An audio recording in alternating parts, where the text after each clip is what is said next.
show. So this is Lee. This is going to be the Lee show. All right, no. This is I want to be the newbie show. The Lee show. The newbie show. It's going to be the Lee show. Oh, actually, yeah, John. I don't know if you heard. I was talking about that. The possibility of having the new guys. Were you here when I was talking about that? I don't think so. Or wait, actually, yes. Cool. Yeah. Well, hey, this is the 30th episode of the CrunchCast. We made it this far. We got all kinds Nobody of... ever thought it would happen. Mm-hmm. We got all kinds of people here except for Brian, because he's probably like working out and getting humongous. Well, this is the 30-plus club is what it is. 30-plus club. We've got a guest today that has wanted to be on the show since about the 10th episode or so.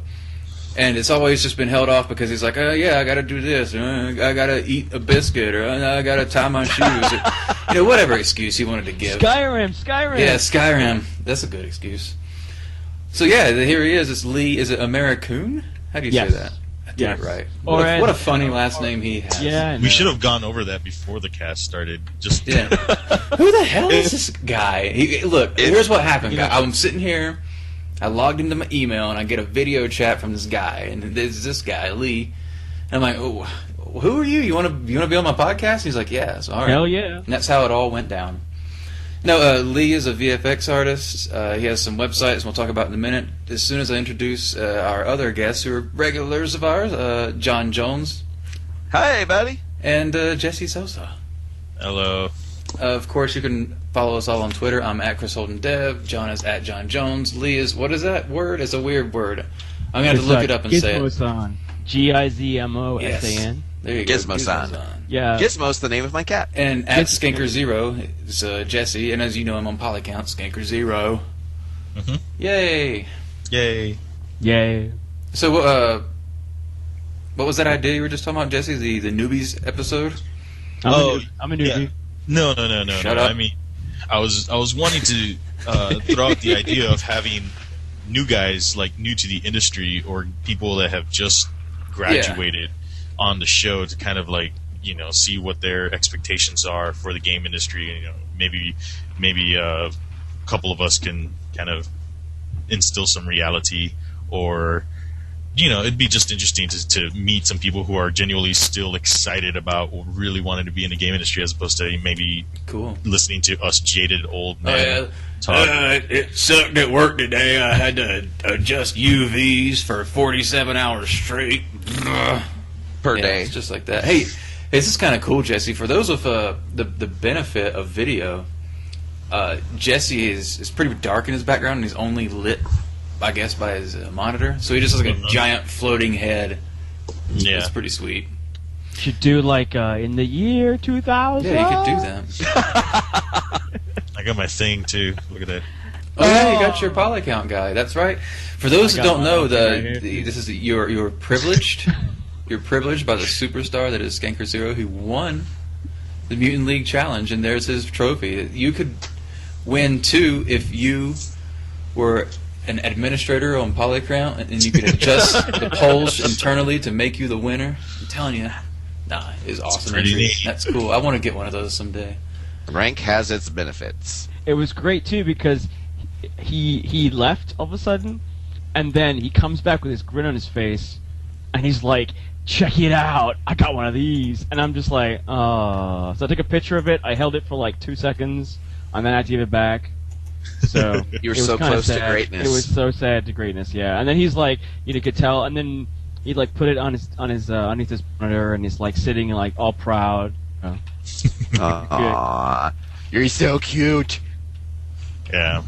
Lee, you get to smell him every day. You're so lucky. Well, no, yeah, across the room I do, yeah. You get to smell him every day. Hey, Lee. And by the way, sorry, go ahead. No, you can say your thing. I was going to just go ahead and switch topics. Just a quick note. So, remember that experimental CrunchCast we've discussed in the past?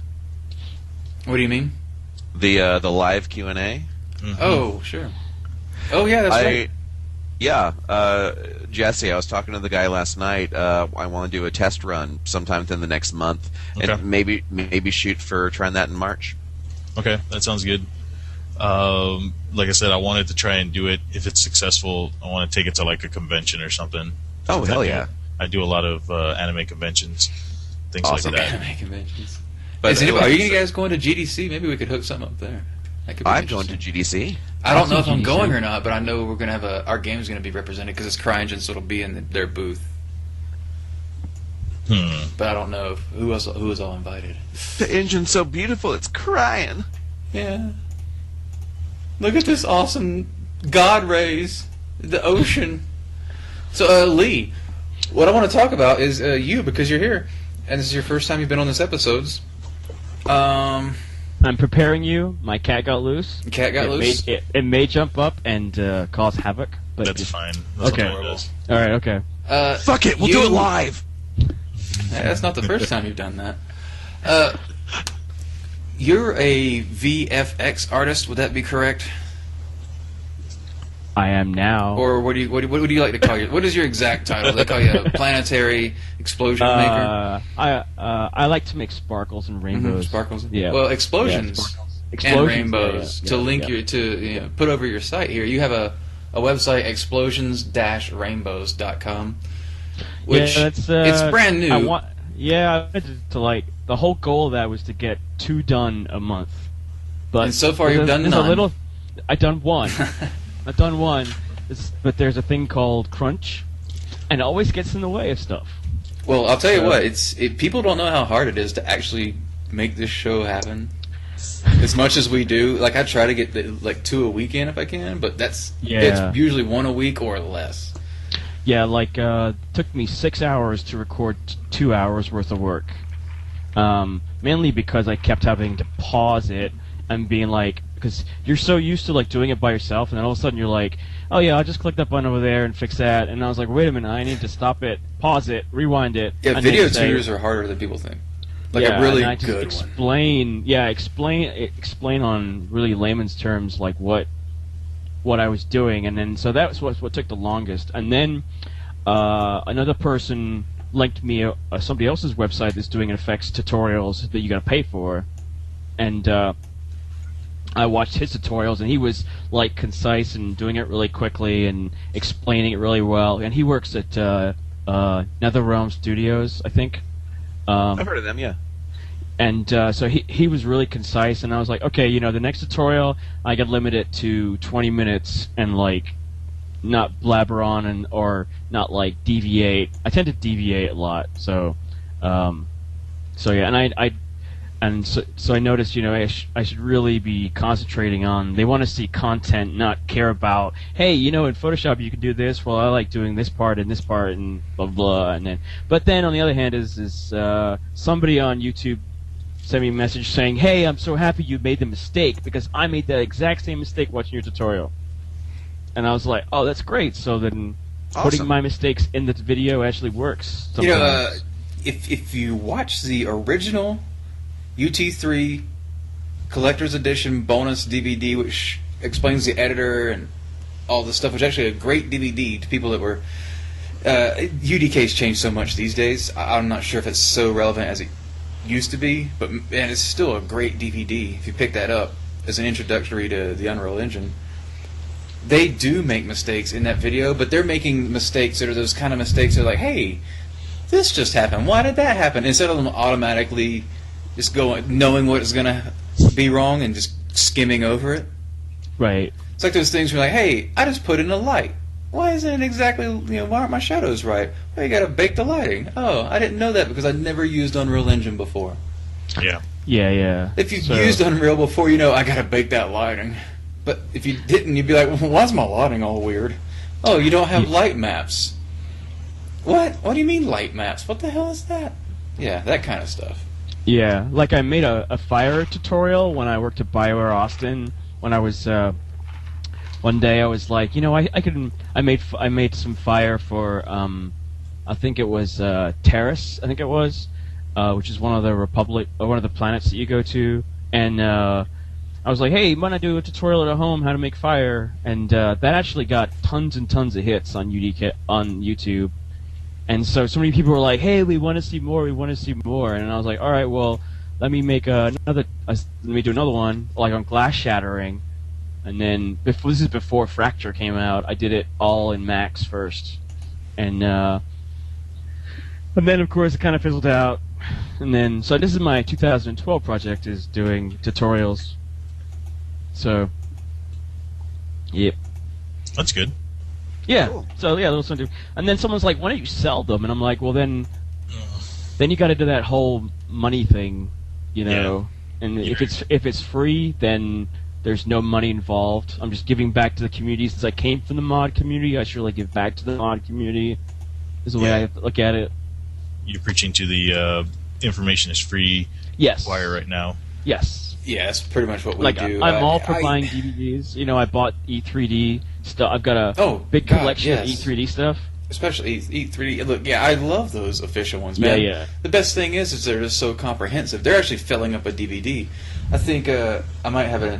Actually, it's in back here in my closet, but I got some of those E3D DVDs, and one of the cool things about them is this guy's got brushes, he's got source files, he's got everything right there on a DVD. That's useful and handy. That's the thing. You buy a DVD, it's convenient. That's what I like about it. But when it comes to free information, I mean, let me just Google that and go into YouTube and then cycle through the 30 videos that are garbage to find the one that's okay. Like I made... it's like some kid that can't articulate himself trying to explain water shaders. Yeah, like I made like a cloth simulation. I don't know if you guys saw the cloth simulation on YouTube. Oh yeah, where you stole the textures. Hey! You used that famous picture to sell your tutorial. Well, that was for... Yeah, well... Anyway, yeah, I was trying to do cloth in Unreal, and for this side project I have going, and they're like, well, we want to put the cloth everywhere. And so I was just like, okay, well, then I gotta make it cheap, so I ended up using like 40 bones, and animated it in Max, and then using a script that one of the animators gave me at work, and that came out actually really good, I thought. 40 bones, dude, I'm using 3. Get out. Nah, that's some old stuff. John's tired. Johnny, you want some tea? I got tea right here. No, I'm good. Thanks, dude. Right, John's not tired. He's drunk. No, just I'm tired. It's been a long day. How has it been? How has it been? Yeah. It's good. I helped put together most of the projects, budget, schedule, production plan, design, story, and full asset list together today. Yeah, you've been tweeting jobs like crazy lately. I have, and I have more to tweet. It's not jobs, just contracts. Not like official millions of dollars, but yeah, it's just work. But yeah, I actually am right now getting connected to a bunch of studios to help them start sourcing talent directly, because so many recruiters are just stupid douches and don't know how to talk to game developers, and I actually know them and know people, know places where they should work. But I'm going to be doing a lot more of that. Right on. And you can follow John's on Twitter at John Jones. But he also posts these on his Facebook and other sites because he loves making money. I have a question for John, actually. So today at lunch, a friend of mine who's an animator got an email from a recruiter that they worked for Blizzard, but they did not have a Blizzard email address. So my little light bulb goes off and says, okay, it's somebody... like a data sourcing thing that said, hey, I see their Blizzard's hiring, I'll just do the work for them. Digital artist management. So he was like, should I apply to this person? So is that, in your opinion, is that something that they should, like for me, I don't use recruiters anymore because, like Chris just said, digital source management didn't give me the time of day when I was starting out, but then when I got industry experience, they wanted to contact me. So... I got all kinds of recruiters that call me a few times a year. Say, hey, how you doing? Just making sure. So my question to you is if you're working and you get a recruiter that is not like, say, like has the word Blizzard after it or whatever, and you say you want to respond to this person, what are your chances you're going to actually talk to Blizzard, or are you going to talk to this person? Well, within certain parameters, they have every reason to want to connect you to Blizzard, but they're only going to go for it if it's a sure shot. Because there are two kinds of recruiters. There's one kind that only takes commissions, and that's really, really hard to do. And there's usually like a 60, 90-day turnaround at companies that deal with people on this basis. And then there are recruiters that work for a basic salary, and they may start like $30,000, go up to maybe 60 or 65 if they're really successful. So the people that work on a commission tend to be much more hard sellers and only go for people that are absolutely a slam dunk. If there's any kind of complication whatsoever, like above a certain level, they'll probably just drop you and run away and not want to deal with you whatsoever. In-house studio recruiters are they're more patient because they don't have to. They're not so dependent on having to sell all the time. They'll take a little more time with you because, financially speaking, they're more stable and they're better off. I don't work with recruiters, but if I did, I would tend to go for somebody that's more in-house than working for some kind of external agency. Granted, they're not all bad, but so your friend was approached by that company. If he seems like a 100% absolute fit for that job, which he's probably like an 80% fit based on that recruiter having looked at him and talked to him in the first place, he has a decent chance of talking to Blizzard. But just in terms of whether or not to work with a recruiter like that, if they're a total douche about it, fuck them, apply directly. Yeah, I actually told him to, because I was like, you're probably better off applying directly, because that way you can get the HR from Blizzard, as opposed to being, email this guy, he talks to you on the phone for an hour, he tells you all you do and you're a shoo-in, and then he does the work for you where you can go directly. Well, there is an issue with that, though, actually specifically with Blizzard. Companies that work with Blizzard, I've heard in the past, if their recruiters that they contract have actually contacted someone already, their name goes in a database, and for whatever reason, you can't refer them directly to Blizzard because they've already been prospected by this recruiter. So either you'll hear nothing again, or you'll get referred directly back to that recruiter. Oh, okay. Which is weird and kind of surprising to me, to tell you the truth. But I sort of understand their end of it, Yeah. But it's weird. I'm not the biggest fan of recruiters. I've known a couple good ones, but I've never gotten a job from a recruiter. But I've been fortunate enough to have always gotten jobs and contracts through people I know and through referrals, just because I am a chatty fucking bitch and I talk to everybody all the time. Yeah, so I'm an edge case. I remember talking to good.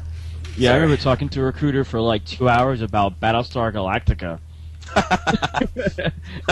They can be cool. They can be really cool. Yeah, people. he was like talking about the episode, and he's like, "Oh, That's this not episode, cool, people. this episode was awesome." And then like 2 hours later, he's like, "Oh yeah, I'm supposed to pitch something to you," and I was like, forget it. Doesn't matter." You can have fun talking to them sometimes. Recruiters ultimately are real people. It's just that financial burden really alters their personality and the way they approach people. I was approached by one at one point when I was looking for a job. He saw that I was looking, so he hit me up and asked me hey, hey, maybe let's work together. Who have you applied for? So I sent him a list of like 50 companies, and I never fucking heard from him again. But that's the last time I'll ever divulge that kind of information. I've actually been asked flat out by a recruiter once, what other companies are you applying to? What companies have you worked for? What are your salary requirements? And at what stage of negotiations are you with all these companies? If somebody asks you that, my immediate response, which is correct, is fuck them. What the ideal response is just tell them I'm not comfortable revealing that kind of information. If people ask you about salary, my whole thing is, there are different parts of the country, the different parts of the world. Cost of living varies. I don't know the exact responsibilities of the position, and I really try to tailor that on a job by job basis. And I'm a lot more comfortable if you open with a number, if you give me a number first, because I don't want to be inappropriate or whatever. If you make it seem really self-effacing, and just very much I really just want to feel this out. Things vary. There are all these variables. I don't know. It's kind of act like you don't know a whole hell of a lot what's going on, but just make them give you a number first. Even if they push you, just don't. Just say, I'm sorry, I'm not comfortable doing that. Because whoever gives the first number loses. That's common negotiation. I haven't always followed that. Sometimes it's turned out really well for me. One time I got $25K more than I was asking for, which is not fucking bad. But generally speaking, if you're dealing directly with the studio or with a recruiter, never tell them what you make or what you're asking for. Make them tell you. Yeah, I want to make $20,000. A day. So hey, I know Lee's our big guest, but well, I want to talk about VFX a bit, but we're kind of okay. no, hold on now. We're kind of we're kind of streaming into some interview etiquette. And Jesse just followed up a few live questions or whatever. I don't know what this is. Yeah, it's from. I don't know what podcast this is Snapchat. happening. Okay, cool. About interview etiquette. So I think we should just, since we got onto it, let's, do that really quick. Sorry. Feel some dead air, and we'll get back to that. So yeah, interview etiquette. What? How friendly is too friendly in an interview? Phone or on site? I have an interview. Do not do. Yeah, that's part of it too. What, like racial slurs? No. Because I know a guy. So no. So I ended That's a vital back tip. back in the day when is that a pun? I was Not you. back in the day when I was when I was trying to get my job in the game industry, I applied to 2 places. I applied to Infusion Interactive, which is where I eventually went to, which was really cool. And I also applied to N-Space, which is in Florida. And Infusion was in New Jersey, and N-Space is in Florida. So the N-Space one... Excuse me. He had to move a cat. There goes the cat. For those without video, he had to move a cat. Yep, that's ink. This video is going to be huge now because we got a cat in it. Yep. Views, downloads. So anyway, N-Space and Infusion, and so I was like, one was a Game Boy game, the other one was Unreal 3. And so I was like, well, I really want this job in Infusion, but I'll go to the interview in Florida and just humor them and just see what it's like, because maybe it's something better. Because that was when and they were also doing GameCube games also. So I went to the interview. They told me they'd pick up my car, which they never did. And anyway, I went to the interview and met the team, and it was a really, really cool little office, and it had all these toys everywhere, and I was like, oh my god, I love toys. So I was like talking to us and getting to everybody, and then I went to lunch with the owner, the creative director, and we're sitting at Applebee's, and and so they order a drink.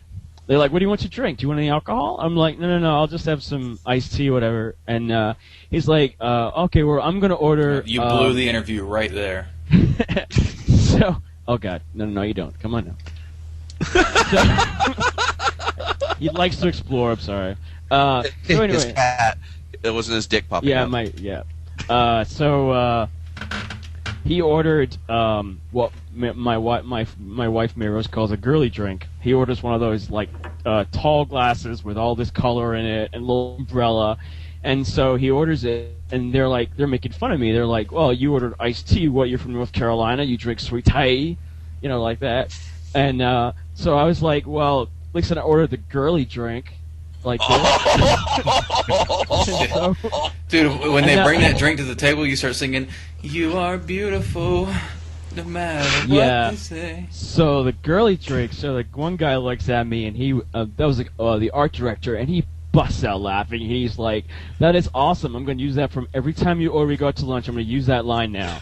And so the other guy looked at me, and you could just tell it was like that killed the interview right there. So my rule of thumb: if you go to an interview and they take you out to lunch, do not insult the drinks. So the hard Shirley Temple. Yeah. So I went back. So after the interview, I went back to my hotel, and I got a phone call right away that said from the art director that said, "Hey, you know what?" He's like, "Hey, your art test was beautiful. You nailed it. I love your personality, but you know what? The owner of the company did not like the comment about the girly drink." So he's like, "I've never had to like turn somebody down for a bad personality." He said the owner of the company said I will not fit in there, so I should look elsewhere. So I was like, "Oh, okay." So then I was like, "What a bitch!" Please.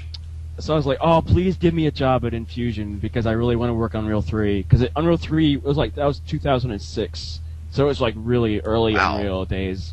And so I flew home, and I was like, okay, I didn't get the job. And then, of course, like a month later, Infusion calls me up, and I'm just like, oh, thank God.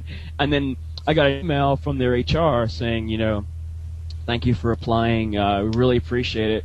And I wrote back, and I was like, you know what? I really don't care, because it was Game Boy versus Unreal 3, and Unreal 3 wins by a long shot. So thank you for your time, and that was it. But that was the girly drink comment was the one I remember out of all my interviews. Nailed it. Dude, I had kind of a similar experience once. Cat going across again. I had a similar experience once. I was interviewing. Oh fuck it, I'll name him. I was interviewing with BioWare Austin, and so I went through the interview process. It was for something pretty senior, and everything was going really well. And the people there seemed to like me. I interviewed with like 20 different people. At one point, I couldn't help but just fuck around. Like a group of producers were asking me, "So, what's your favorite Star Wars movie?" And I told them Holiday Special. Oh, nice. Oh God. And they laughed. They realized I was joking. But before they did that, one guy said, "You may leave." but it gets worse. So after that, they'd emailed people all over the company telling them they're like, "Oh, there's a John Jones here to interview, blah blah blah," that whole thing. And well, at the time. So, I can't believe I'm fucking admitting this on the CrunchCast.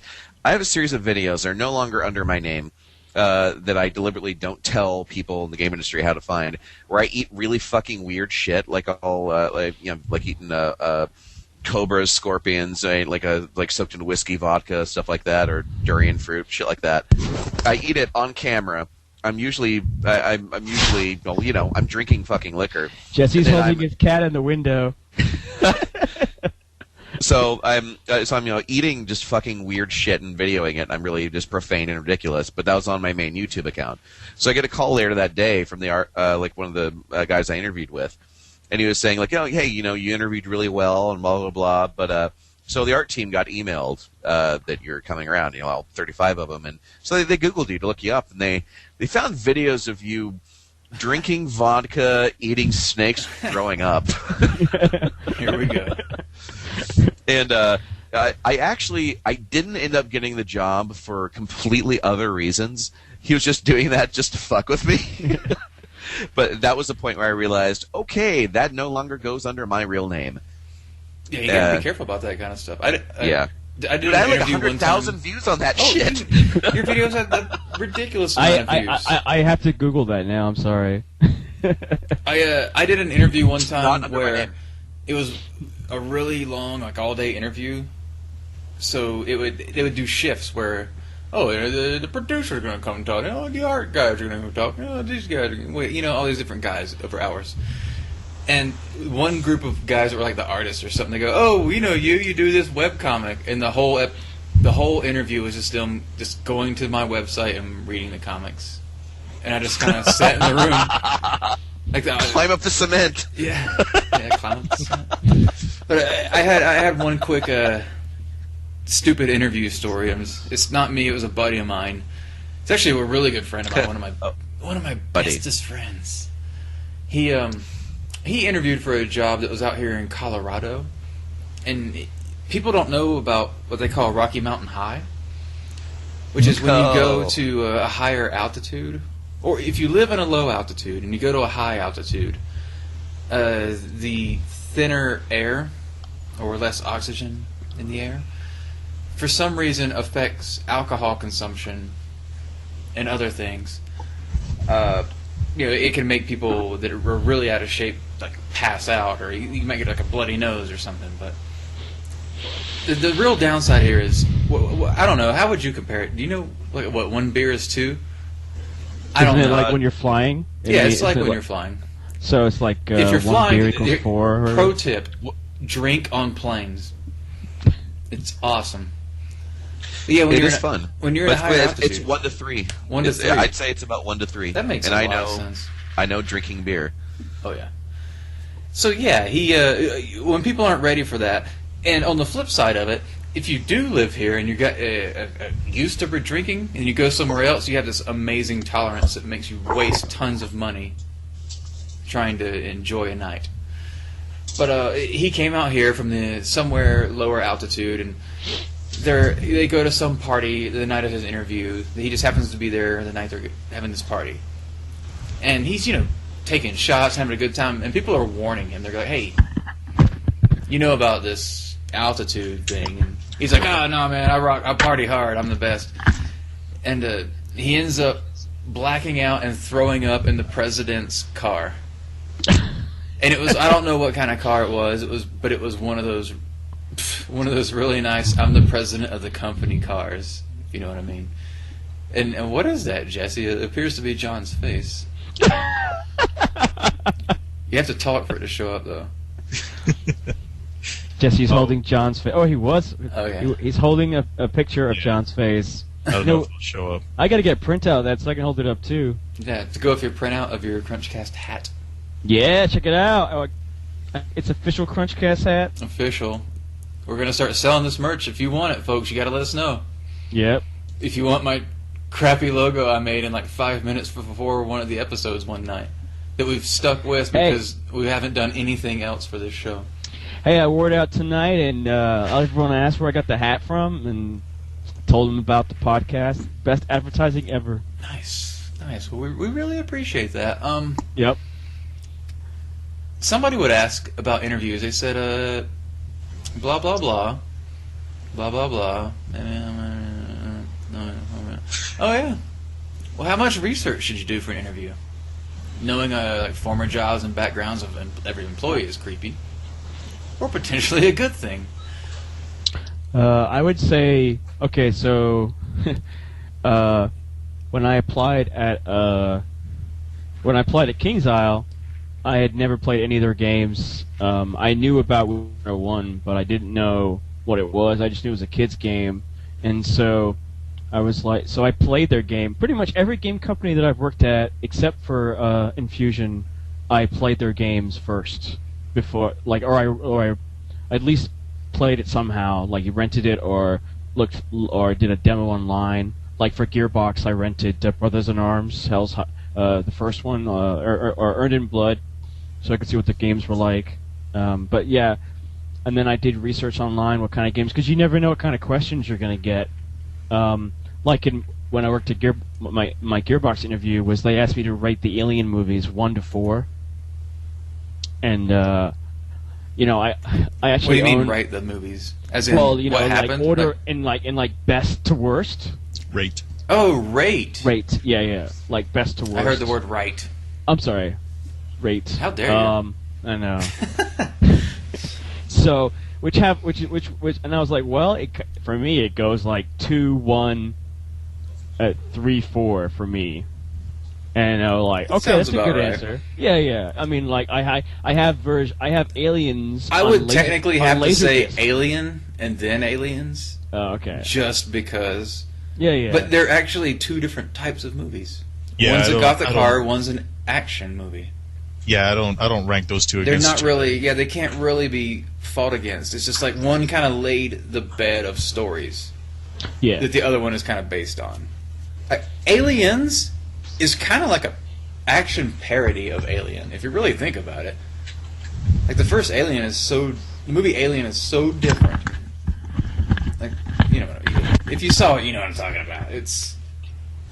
They hardly ever show the alien. It's never there. It's scary. It's a presence that you don't know is there. Because the suit was just some dude wearing like some toilet paper. It was horrible. They did what they could. So my advice is, and then when I applied to Mythic, this was before I went to Gearbox. I applied to Mythic. When did you apply for Mythic? Was I there at the time? I probably was, and I was like, I think "Don't you hire were, yeah. him. No. Do not hire." Tell me who you talked to, and I'll tell you a story about how I said, "Don't hire him." Yeah, I applied to Mythic, and I applied to Mythic, and they lost my application. Weird. Oh, weak. Oh, nice. Yeah, I did the art test, and I crunched on that and the Infusion art test at the same time. I mean, the Gearbox art test at the same time, and they lost my application, and then I got an email saying, we don't know where it is, but we'll find it. And But that's okay.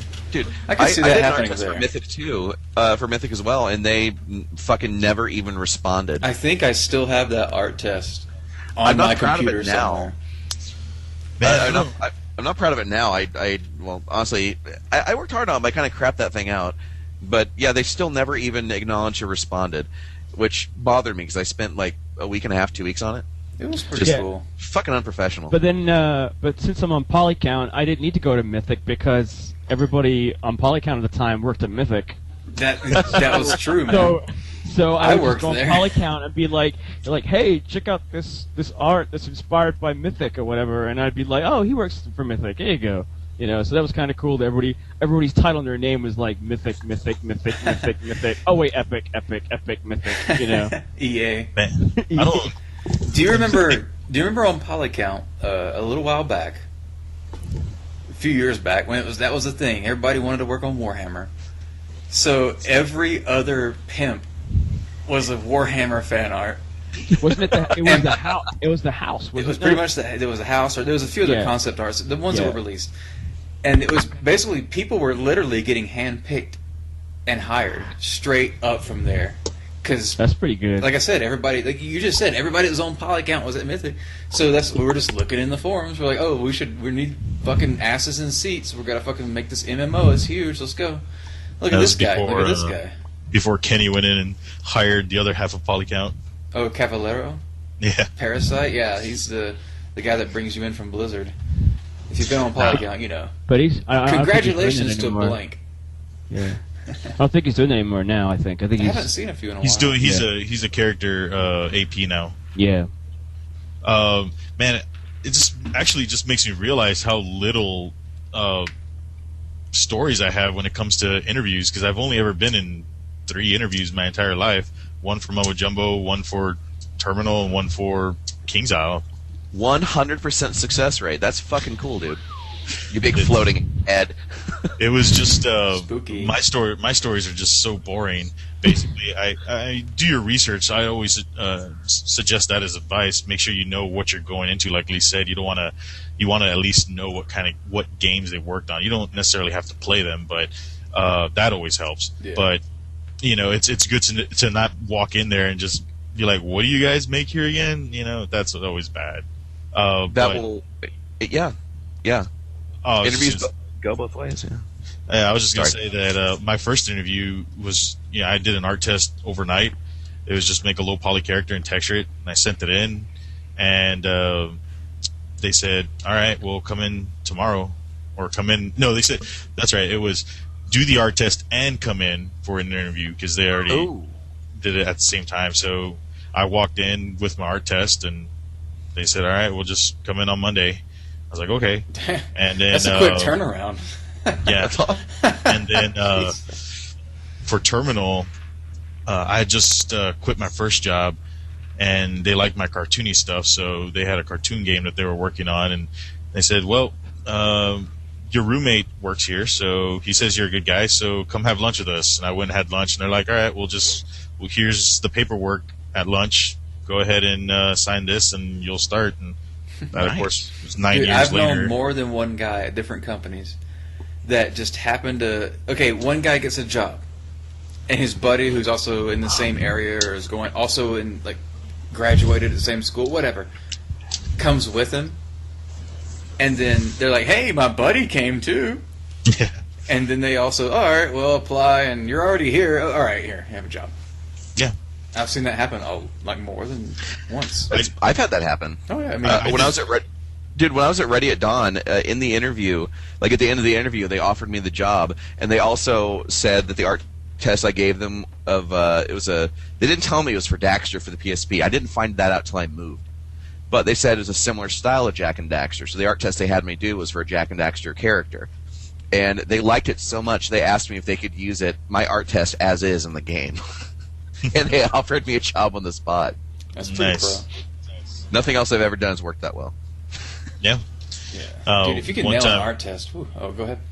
I was just going to say, I drove my friend down to Austin to an interview because he didn't know his way around, and I was the one that drove up and down Texas, and I was like, yeah, sure, I'll take you. I can go visit my brother's friends. And when I got there, he got out, we went and checked there, and the art director came out. And he was like, "Are you an artist too?" I'm like, "Yeah." He's like, "All right, do you want to come in and basically do an art test?" I was like, "Okay." So I guess that company went right out of business, but it was probably for the best I didn't go there. But that Still was flattering. way before. I think I was a fresh dropout at that time. Oh, we lost. Speaking Lee. of a dropout, we lost Lee. That's cool though. He didn't have shit to say. Oh no! Come on, Lee's awesome. I'm just trying to make Lee. a joke here. I'm just planning to have fun. Remember the old? You're making that was the meanness. idea. Remember what you said? It was you make a joke as soon as the person disappears. Because that one time you disappeared, you're like, I can still hear you. Because that was hopefully he would have heard that and popped back on. That was the idea. That was the setup. No, yeah, I hear you. That was the setup. one I'm thing backtracking hard. But I can see that. One note I had on the note. I talk fucking forever about the researching for an interview. Something I've always done and still always do is I don't interview anymore. I run my own company. But whenever I'm dealing with people I'm going to be talking with or I'm being referred to, always ask the name of every single person that's going to interview you and what their titles are. And go to LinkedIn, go to Moby Games, go to Facebook, Google+, Twitter, Google, find everything you can about that person and write up a dossier.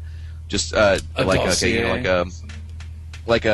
Bill Smith. He worked at this company, this company, this company. He worked on these titles in these roles.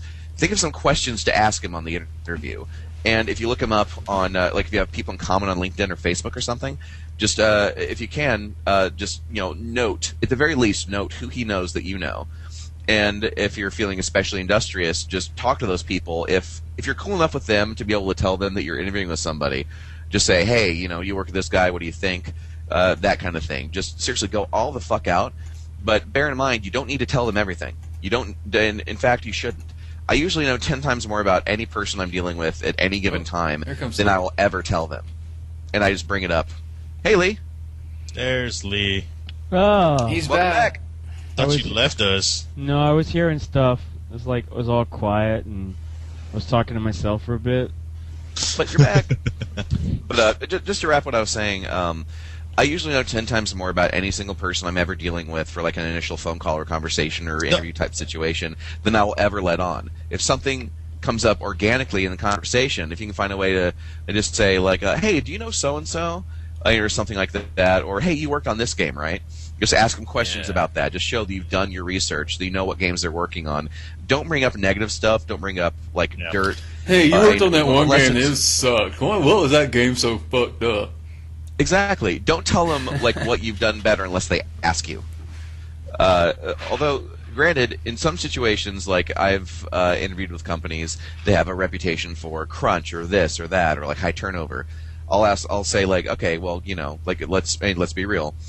I've heard that you guys have from time to time crunched. What can you tell me about that? When does that happen? What were the circumstances? What makes you guys what happens when you guys crunch? What kind of hours, this and that? Just don't be accusatory. Don't be a dick. Just be straightforward. Look, okay, this is a inside your head, think, okay, this is a quality of life concern. I'm interviewing you and asking you questions very frankly. This should go back and forth. If they have an issue with that, either you approached it wrong or they're dicks. But seriously, do all your research, all your intel, and have a list of written questions with you anytime you go on an interview. And do way more research than you ever think you'll ever need to do. Because you'll never know when you'll need to draw on just some random thing. At this point, in my career, the biggest thing I do is try and find as many people as possible that I know that know this guy. Do research checks on him before I ever even talk to that person, and then just find ways to kind of work that in the conversation, sort of leverage the social angle, and that helps me decide if it's a good opportunity or a bad opportunity. LinkedIn and Moby Games are your friend. Write everything down, look everything up, be smart. And it's a small industry, so you never know when you're going to find a guy who made a game that's oh, I love this game. I can actually talk about him in that very positive manner. It's really interesting when you can run into guys that worked on games that you played over a long period of time or was also involved in the mod community in some way, and if you had that same sort of involvement. Yeah. When you can bring your worlds together with someone, then all of a sudden you're like trading war stories from the past. Yeah, Suddenly my art director at UTV, Mark, he worked for Dynamics. Yeah. Yeah. They're in Portland, yeah. Yeah, and he also worked at Origin. Like, as a few people in Austin that worked at Origin, and I'm like, oh my god, Wing Commander, I love that game. And whatever. Oh, Strike Commander was another good one. You know. You worked on Battle Cruiser 3000 AD? Dude, that means something to one person ever. There's an indie game that I picked up called Sol Exodus, and it plays a little like Wing Commander. Yeah, it was made in Austin. Yeah, I picked it up. I know those guys. I work across the hall from them. Yeah, it was really cool how it was like had that Wing Commander feel to it almost. You know, they haven't nailed the gameplay yet. They're slowly getting there, but it's definitely brings me back the memories. You know. Yeah, there's 6 dudes. Did you know that? Yeah. There's 6 people. Yeah. Yeah, I worked with them before on Sesame Street games. But yeah, and just leverage what you know and who you know, and that actually, like what Chris was saying, just like, you know, go to whole war stories with other developers thing.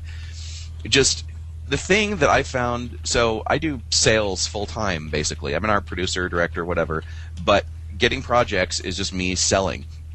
But game developers do not like being sold to. They don't like someone doing like the whole used car salesman, hard pitch kind of thing. And being insecure does not play in your favor. The thing that I do that gets me the most success is just be a developer. I am a game developer through and through. It's the only thing I've ever done in my life. And I approach it, I think of interviews as, you know, I get a free field trip onto someone else's project. I get to talk to the people that make it, get to ask them questions about the game. I just get to, you know, shoot the breeze with other developers. I get to, you know, be real with them and just be me. Just like, hey man, how's it going? Just like, you know, like I'm hanging out at a bar. Granted, I'm presenting myself well, trying to be professional. I don't say fuck or shit or whatever other bullshit that I say on a normal basis. How dare you? But really, you're a game developer, you're talking to a game developer, come at them from that angle, and if you can have a casual air of, I don't really need this, that's going to work in your favor.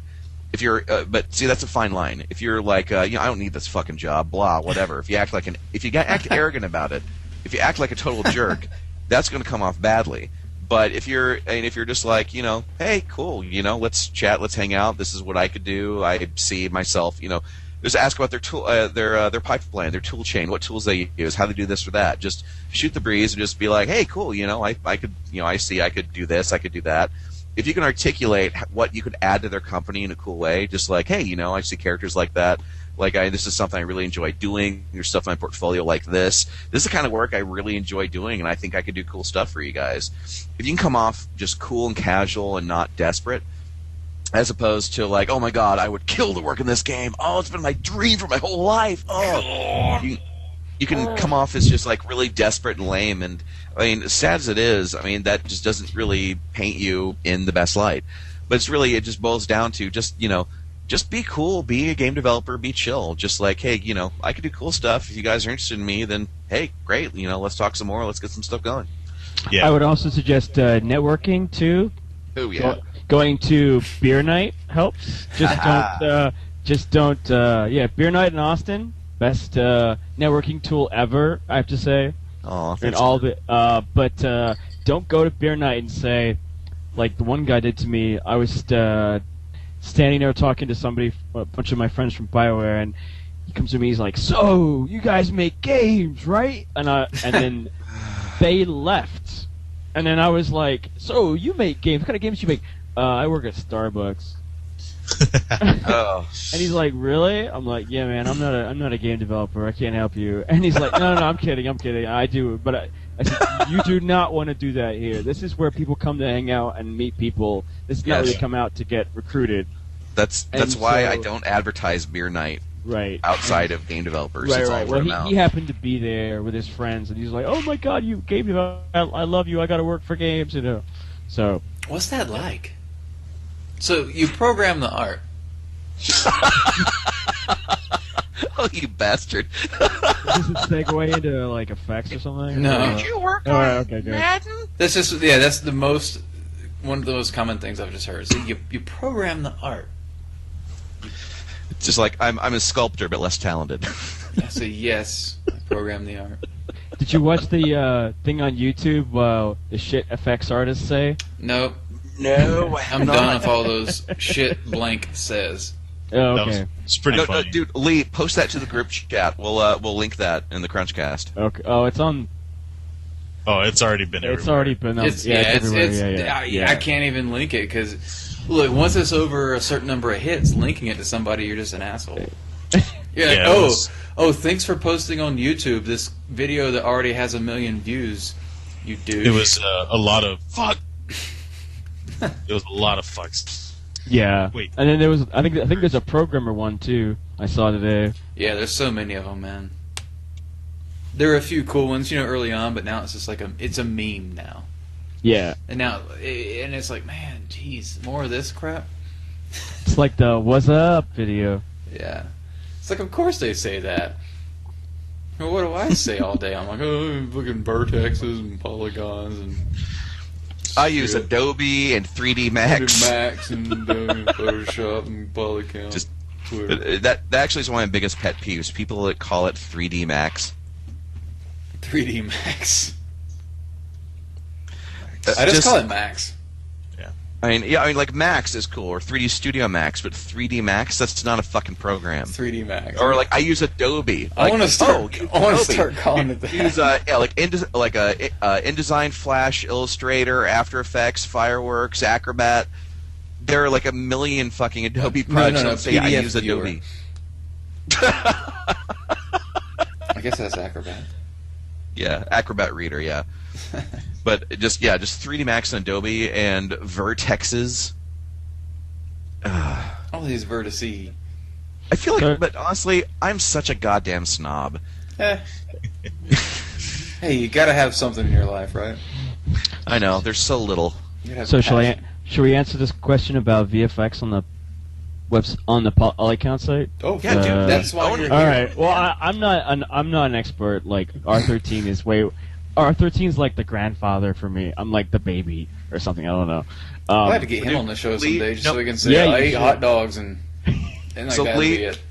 It's like, Lee, no matter where you are in your life, no matter where you are in your career, there's always going to be someone better than you. Oh, there yeah, always, yeah. There are also going to be You know people what? that are aspiring to get where you are. Going and you still to have, and Zebra- everybody still has valuable information to Yeah. impart to people that aren't at that level, no matter where you are. And you Like learn.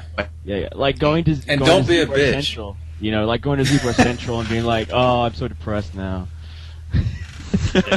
There's always some people that are way, way better than you, but your own, like, I don't know. If you're like me, you look at everything you do and say you got it as far as you can, but boy, that sure sucks. There's Yeah, pieces art- I Yeah. do that I'm happy with. Like I'm saying, I'm happy enough to show this to people, but I'm still like, that is not good as anybody else. Art's Yeah. never finished, only abandoned. I feel like that's just the opinion to have. Like if I do art, I'm never like. Well, It's weird when I get praise. When I get email where someone's like, "Oh, I saw your piece," and I was like, that's weird. I think, nah, dude, that sucks. It's old. I made it last year. It's stupid. Stop making fun of my emails. Yeah, I stop- love you. Stop patronizing me. I love you. No, it's just I just always feel like you. it could be better, or it's not as good as somebody I think is better than me, and that's what drives me, keeps me going. Yeah, I tend like effects isn't the like my road to effects is like I went to school back in the old days. I went to school for effects and then 1984. Hey, earlier what's than that, Lee? I went to RIT, Rochester Institute of Technology. Nice. And back in that time, I was told the game industry is going nowhere.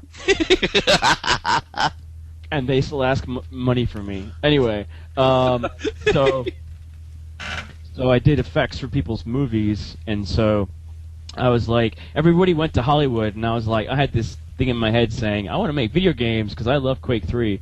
And so then, which got me modding Quake, because everyone made textures for Quake 3. Was that the first game you modded? Yeah, I did a texture for my friend Brian. Who Yeah, you're did, a huge noob. What the fuck? How'd you get on there? I don't know. My friend Brian made this YF19 from Macross, and he couldn't texture very well, so I textured it for him. That was like my first polycount model I helped him with. But yeah, so I was an artist, then I was a level designer, and then effects, went back to effects. So I think effects for me is the most rewarding, because it's like, as a level designer, you're like, you do your stuff, and then somebody also touches it later, and makes it better. But as far as effects goes, I kind of feel like it's my stuff on the screen, and so I have to make it look badass. Well, it's an A to Z position. Yeah. For the most part, you don't really see with a level. There's so many things involved. Okay, you've got design, level design, artists, lighting, possibly lighting artists, possibly effects artists, even all that stacked down below that. So yeah. I mean, but I was noticing, like, as far as job wise, being an environment artist, there's tons of them. There's tons of you out there that are way better than I am. When I first was being an environment artist, like I worked on Ultimate Duck Hunting. Nice, dude, that's awesome. With Wilk, you made $7 Elysium million in royalties. I got $5. I was going $5 for 40 hours a week for 8 months. I think it was. Yeah, best royalty check ever. $40. $5. More than me. Oh, I thought you meant $5. Oh. No, $5 flat. So I was like, looking at all these environment art portfolios on Polycount, I'm like, I can't be an environment artist. So when I applied at Infusion for in the environment artist position, they said I had to do it. I had to make the level in Unreal 2004, and I gave them the level, and they were like, hey, you know how to use the editor pretty good. Do you want to be a level designer? And I was like, yeah, I'll do that. That sounds fun. So I became a level designer, and then isn't that weird? What's that? Isn't that weird? Yeah. When you just like, oh, this guy knows how to do this thing. I've had that happen Yeah, it's before. kind of weird. And that's why I've always said what you get hired for is not always what you end up doing. And then because in Infusion, I worked on Hour of Victory 2.0 in GameSpot. I should. So hard. I feel bad for laughing, but yeah, it was a really nice place to work. It was a really nice place to work. There was a lot of talented people there. They all went all these great places, and I still keep in touch with a lot of them. It's an incubator. Yeah, and so while in Hour of Victory, they're like, okay, well, who wants to do effects? Because we have no effects artists. And I was like, oh, I'll play with that. And so I would go on UDN and be like, hey, how do you do this? And then, like, wait a couple days. Oh, okay, do it this way. All right. So I started learning effects on Hour of Victory. And then they were like, hey, who wants to learn UI design? We need a UI interface. And I was like, I don't want to do that. And then the art director, the owner, was like, I think you need to learn that too. So, so I did the UI for that game too. Well, I did the menu. They sprung the you need to do the UI on you. Yeah. What an asshole. So I got to play with effects. That was cool. And at the time, we had the Stranglehold editor because it was Midway. So I got to see what the real pros do in Stranglehold. Because Stranglehold has some pretty awesome effects, in my opinion, for that time. And then, so after Infusion, I got essentially laid off. I applied over at Gearbox and as a level designer, but I was lucky enough as a level designer also to do effects there. And then went to BioWare Austin and worked on Old Republic and did some effects. And I was at BioWare Austin. I was really an environment effects artist, so making smoke and fire and holograms and pretty much anything that was in the environment. So pretty much. I've seen your work from that. That's some good shit. They did some better shit now, but then they made my stuff look better. The effects team there did a really good job. And so after when my contract ended, I went to UTV True Games, which isn't in existence anymore. and worked on Faction, and there I was allowed to they're like, hey, we need you to do all the effects. So I was like, okay, so I made abilities and I made environment effects, and so that kind of that game, even though it got shut down within 3 months. That game definitely hurled my career in a new direction.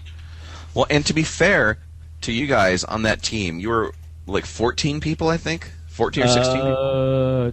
22. No, wait. Let's see, 1, 2, 3, 4, 6, 7, 8, 9, 10, 6.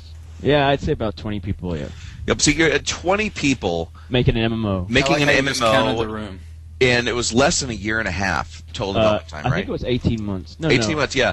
Year and a half total development time with a team that had never worked together before, and you made an MMO that looked beautiful that shipped. That's impossible. Granted, the parent company didn't know what the fuck they're doing with games. They fucked up, but you guys did something amazing, damn near impossible, and shipped a game that was beautiful, and you all learned how to work together as a team. That is really rare and absolutely admirable. I think that's the best kind. Being on a small team, being asked to do a lot is the best time, best place to be able to do really crazy, amazing shit and get to experience a million different things. And I think it's awesome you got to be a part of that. Yeah, and it really boosted my career in a different direction. And then it got me to King's Isle, because King's Isle were looking for an effects artist at the right time, and so that really helped me out, and I was able to take everything that I'd learned at all the other companies and kind of combine them into King's Isle, which was really good, even though I'm not using the same engine at all the other companies at King's Isle. Well, and now you're working at one of the most successful studios in Texas. Yeah. Yeah. Dude, I was thinking about changing the name of this show to the King's Owl Lounge. Because we got so many of you guys on this show. Basically, you're supporting this show. I think that we should do some sort of collaboration. Make this thing real. Get Tom Hall on here. The King's Cast. I don't think Tom Hall's there anymore. Damn it. No, he's been gone a while. No, Jesus. Yeah. Well, I'll tell you what. He looks a lot better now that he shaved his head. I hung out with him at GDC 2010. Back, the old Anachronox days, and he saw the long, curly shit. Yeah. Even though he was stark-ass bald. I've actually. And then when he shaved it and he got that power haircut, here's the thing: if you're losing your hair and you shave it, that is a power haircut. Pretty much anything else, like a comb over or anything, is like a sign of weakness. That's not my word. That's the reality of it, man. If you got some fucking that's true. It's true. And man, Tom he looked like a like badass that. when he shaved his head. I was like, oh my god, is that Stone Cold Steve Austin? I don't want to get stunned. Turned Stone out it was Cold Tom Tom Hall. Yeah, it turned out it was Tom Hall. And I was like, okay, I don't have to worry so much. I'm just gonna get stunned in design. Tom Hall's a badass, and he's one of the funniest, coolest, most creative, genuine people I've ever met. I haven't gotten to hang out with him very much. He's come out to beer night a few times, but he's as good as they come, man. What was that game? Rise of the Triad. Oh God! Wasn't he like a character in that game? It was all sprites, but based on photos, people and stuff that were painted up. I don't know. What a weird game. That wouldn't surprise me at all. I love that game though. That shit was bloody. Do you remember blowing people up with the various rockets, and they would actually have a sprite of an eyeball falling? No, don't shoot. Head? No, please. Oh my God! Who remembers that? Oh, me. That's awesome. And apparently you. And I think Jesse kind of got a little emotion there. Dude, \EKG was the extreme Gibbs mode. That was the cheat code. Stupid. It's funny. I don't think anyone that's listening to this CrunchCast will even know what the hell that is. People listen to this place? Most of our listeners weren't born. You don't. I know when this. that game came out. I'm looking for the damn YF-19 model. That's what I've been doing. Oh, look for his name was Stupid Fool. Yeah, I found a tiny little thumbnail, but I didn't find a good image. I remember Fool. When he was in military training. Yeah. I sent him postcards. Yes, so Fool. Old school Brian. Brian. Brian was his name. He lived in the dorms at RIT, and so he had a Quake 2 server, I think it was, and he ran it, and so he had a zero. He had a zero ping, zero, and so we'd connect via our 256K modems, and on his server, and he would kill us in seconds, because he had the zero ping. So I got used to leading somebody in my rail with my railgun because I always had lag.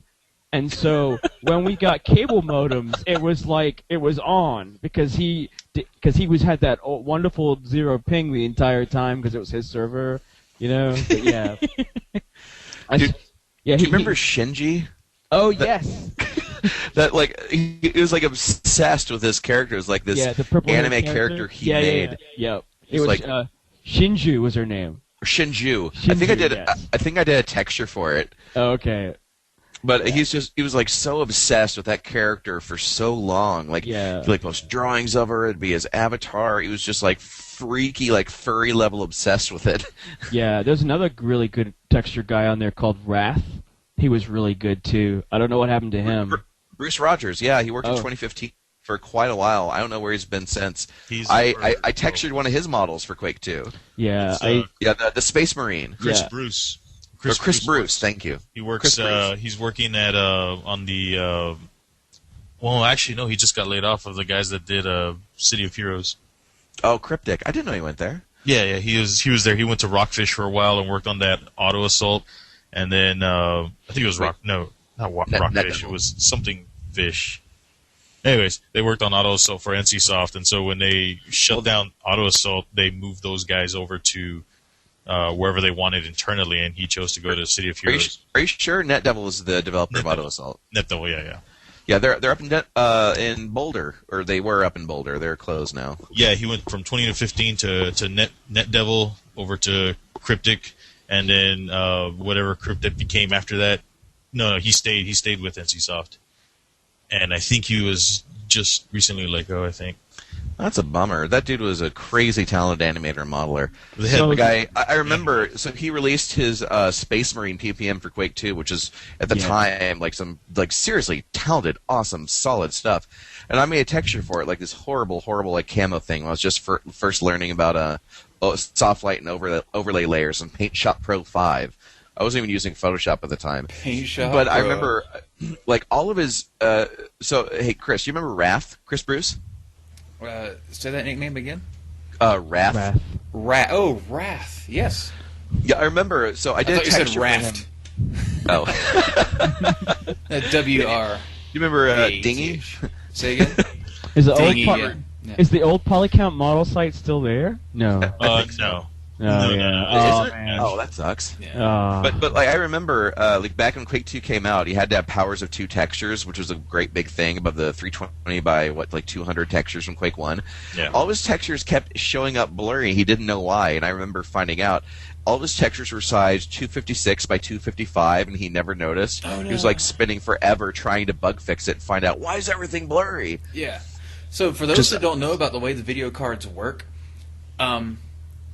if you put any sort of texture that's outside of a power of 2, as in the 816, 32, 64, 128, 256, 512, 1024, 250, and so on. Point is, if it's outside of that, every 3D card it's in computers today normally. Back then it was you had to get a special card to run games. I still have my Voodoo 2. Voodoo. VoodooExtreme.com, remember that? Anyway. 3DFX, GL Quake, bitches. Oh, websites! When people started making... Before then, everything was software, so it didn't really matter how you made your textures. Just people just crapping onto the screen and making art. And that's what we did.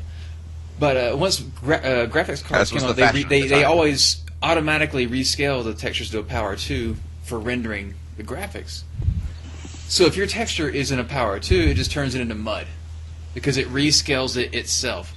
And if you know how bad rescaling your textures can be generally... Oh, what is this? That is how the Voodoo cards plugged in, remember? You had the video card, and it was separated. Yes! Weird.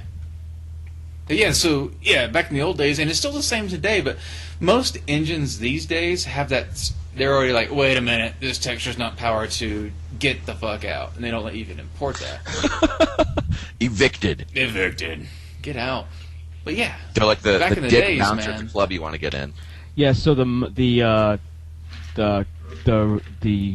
clan for Quake 2, we all used Wrath's model.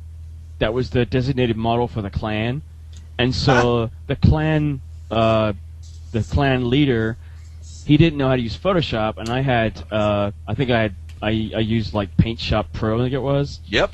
And I made so everybody on the team wanted to have, because in Quake 2 you could mod the skins. So he was like, I want all of our team to be black textures, but I want everyone else to be bright green so we can see them a mile away. I remember that shit. And I was like, is that gonna work on everyone's server? And he's like, I think so, but you just gotta do it.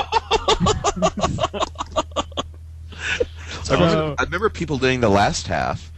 Because on client side, everybody would show up forever. Yeah. Well, if you were playing like Quake 2, yes. If you were playing Quake 2 competitively back in the days, the number one thing to do was just delete the player model pack, because if there's no character model, the game would just render a box that was the size of the collision that received damage. Nice. So you got whatever you want. Or the other popular one for Quake 2 was just a regular Quake guy, no different, but they took a giant vertical pipe and stuck it on him, so that wherever he ran, you could see him through the floors.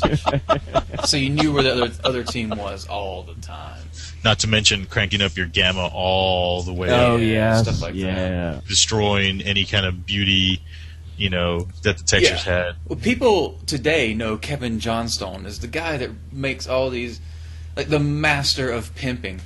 Rorschach. When it comes to good old Rorschach, Mm-hmm. who got his whole identity from the character from Watchmen, but back in the old days, which was awesome. He's making so many cool skins. No, what he used, today he's making great Gears of War posts. Don't think that he's some guy that just showed up and made great things in this one game. No, he was great back in the days. Here's what he did back in the days. Besides making the best Quake 1 skins, he released special skin packs to the community, because what people would do is, on Quake World, when you would get new skins, it would automatically download to your computer so you could see everybody's new skins. And so many people would have these blank skins or black skins, where they would use the solid black color that received no lighting for their character. And he had a huge texture pack that just replaced those with glowing textures, which replaced that solid black with the full bright palette from the Quake palette. So whoever said, "Oh, I'm going to be the secret, no one can see me" guy, replaced all of them with the "now you're glowing, asshole." The glowing asshole. And that's how he helped us from even the 1990s. And that's why he earned the Nobel Peace Prize. Yeah, he got a Peace Prize for that because Quake was so huge. Anyway. Dude, I fucking love Rorsch. That guy. I'd like to get him even on here back then, someday. he was like the old guy. I'd like to get him on here just so we can just bitch. Just get him on here, just a solid bitch for Are 3 you still connected to him? I mean, I got him on the Facebook and stuff. Oh, I got him an Xbox Live. Wow. Let's all message him at once. On different. It was pretty form. awesome the one night when Gears of War 2 came out, and he invited me to his. There's a bunch of epic guys, and it was me, and then we. It was a gangbang. It was essentially, and we played the Horde mode, and it was hysterical because he was like, "Okay, they're gonna spawn over here and here and here, and just take over here." And I was just like, he's wow, got the this is awesome. strategy on day one. So yeah, they all had the strategy about how to defeat the map, and it was really interesting to see, I'd be like, okay, what do I do now? What do I do now? And they're like, go over there because they're gonna spawn right there in a minute, and it was like, oh, this is great. And then It's like a living cheat code. yeah, and then I remember he went to bed, and then somebody else joined. I think I joined in with somebody else that I know over there, and we stayed up from 12 a.m. to 12 p.m. Whoa! And we defeated Horde on level 50 on Insane. Jesus, dude. Yeah, I remember being really tired, lots of caffeine. I would be too. I beat Gears 2 in one playthrough, in 11 hours. That's the best action game I've ever played. I need to fix my 360 so I can play Gears 3. Those guys. Yeah, in Gears Those 3, fucking guys. it's kind of a thing I do as an effects artist is I screen capture a lot of effects And like Gears of War, I'll just kind of stand there and like be like, "Oh, how'd they do that?" And I'll get out my my little camera, and take a video of it, which is kind of segueing into what the question is over here. I'd like to just make one quick note. Everybody that's listening, that what Lee just said, that is how to be badass and how to go above and beyond. That's showing love of your craft, and that shows how people become great at what they do. I agree. Yeah, like So pimp, dude. like literally, I think it was the you remember the yeah, hello, what's that? Is that signed? Nope. Gears 2. Hey, look, is that signed Gears 2? No, it's just Oh. it's Gears 2. It's still in the plastic. Oh, It's an unopened copy of Gears 2. Well, that's way less cool than what Lee thought. Because my Xbox totally red ringed when I got it for Christmas from Chris White, another developer over at King's Isle. He used to be our roommate. Man, what a jerk! Gives you a 360 that breaks. No. you know what? It was the Maybe, game. You gave me the game. Maybe we'll have to get you some Texas barbecue sent to Colorado. All right, Barbecue sauce. that's cool.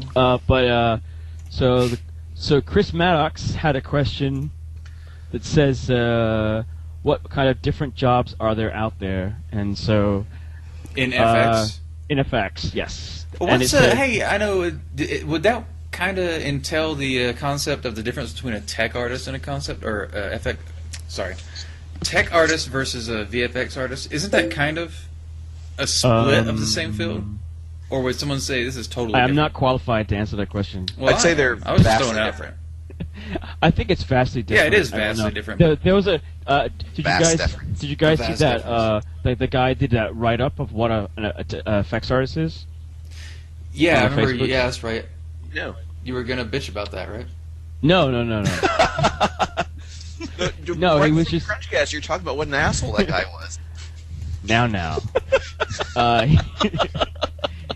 He was just saying the difference, like, well, when I was at Bioware, for example, the tech artists did a lot of programming in, I think it was Python, I think it was.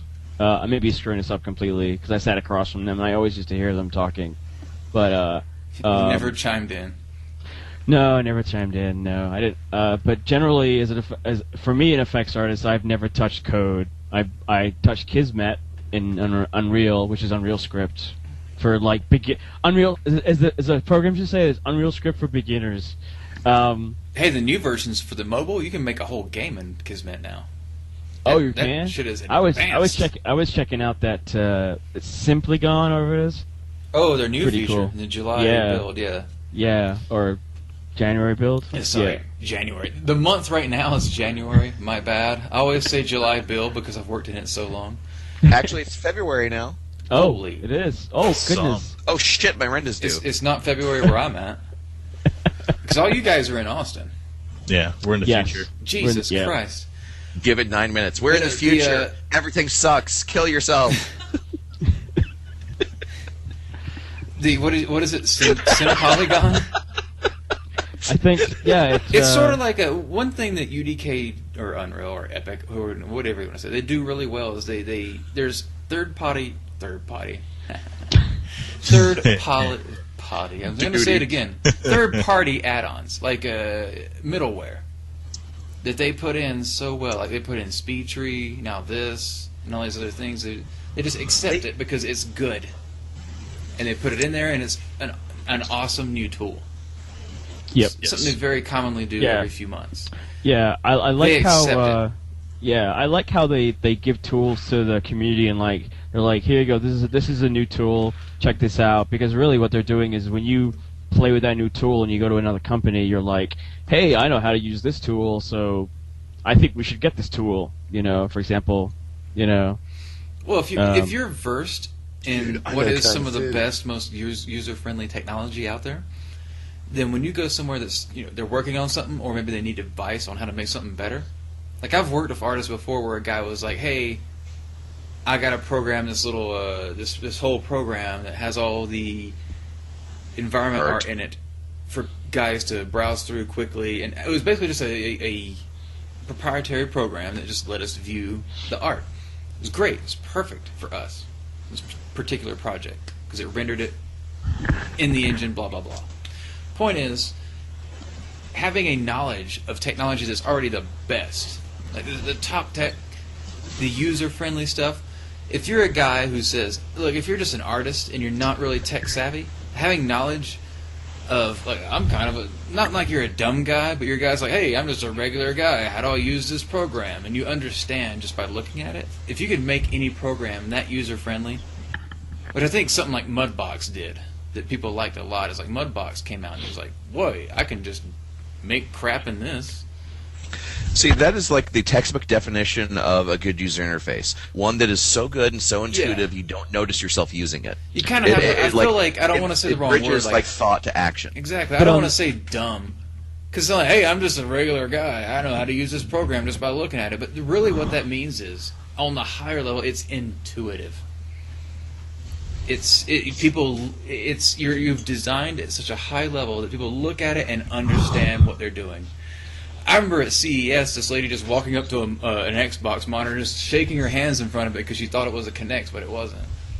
So it was really funny for me. Somebody should have been on the controller, like making her think she's doing. That would have been so sweet, but nobody was there. I just had a flashback to when I worked at a game store when I was going to college, and we used to put a PlayStation on the TV and then a Super Nintendo controller on the table. Nice. And people used to pick it up and being like, "Why isn't that working?" And It's just even plugged in. Oh yeah, is this thing plugged in? Yeah. If you want the lowest common denominator of video game discussion, stand in line at GameStop.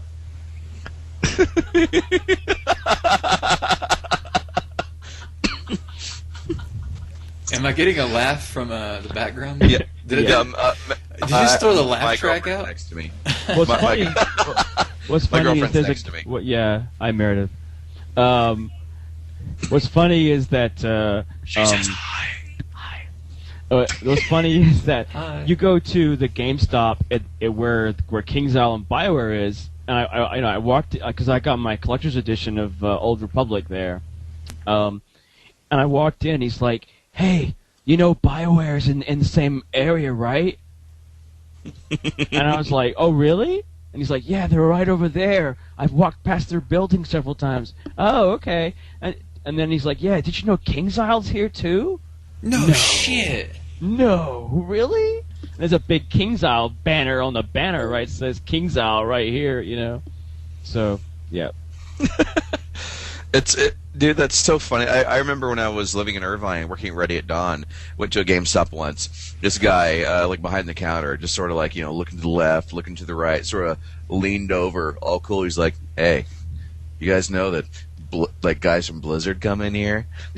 And half of the guys I worked with at the time were ex-Blizzard.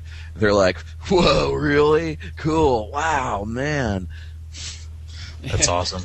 No But shit. so anyway, like back to the original question, like what kind of jobs didn't are talk there for about it at all. VFX? Lee, Okay. drop some knowledge. All right. Well, I was going to say, as far as freelance goes, I tried to do freelance work, and I was told that it has to be in-house.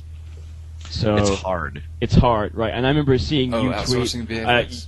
Yes, I remember seeing John's tweet looking I've worked for with outsourcing VFX VFX artists. before. Oh, you have? Okay. Yeah, we Was it sent them like- meshes and said, make waterfalls over these meshes. Oh, is that a company or was that an individual? I don't remember. Those the TLC game. Yeah. Actually, it was Warhammer. Oh, okay. But like, I asked about freelancing, and I thought about doing it, but the problem is I like to be around other artists. Working at home is just not for me. Some people like doing it. I just, I'm social. hard. I have to be around my You need to peeps. finger a butthole every now and then. It's part That's of the it's best part of game outspoken development. part It's part of of game games. development. Yeah. Every job I've ever had, every interview I've ever been on has been like they stick something inside me and see how long I can deal with it. Butthole. Anyway, Lee, back to you. Yes. I don't know where to go from that. You're You're as being far as- tested. Just don't cry. As far as like, so the other question was like, what types of VFX jobs? Okay, so for example, so at BioWare Austin, I only did environment art. So I only made waterfalls, and I made like steam and sparks and little fires going off. That position called for. That's all I was going to be doing the whole year I was there. Whereas when I went to UTV, they were looking for somebody that could do spells, and so that position. So if you look at the environment artist position, I would, like I said, I take videos like Mass Effect 2, for example. The very beginning, when the ship is burning, there's a piece of steam that's coming down from the ceiling.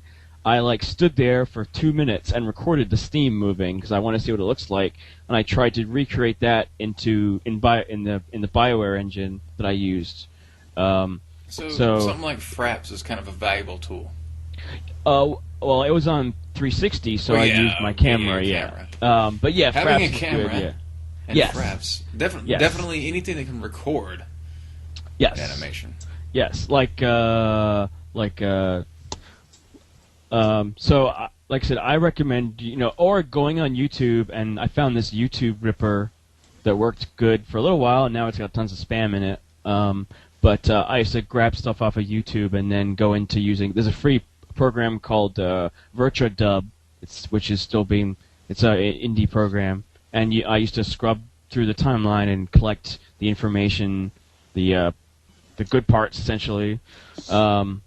Like I recently bought the Transformers movie, the third one, and I only bought it for the explosions. I read Playboy for the articles.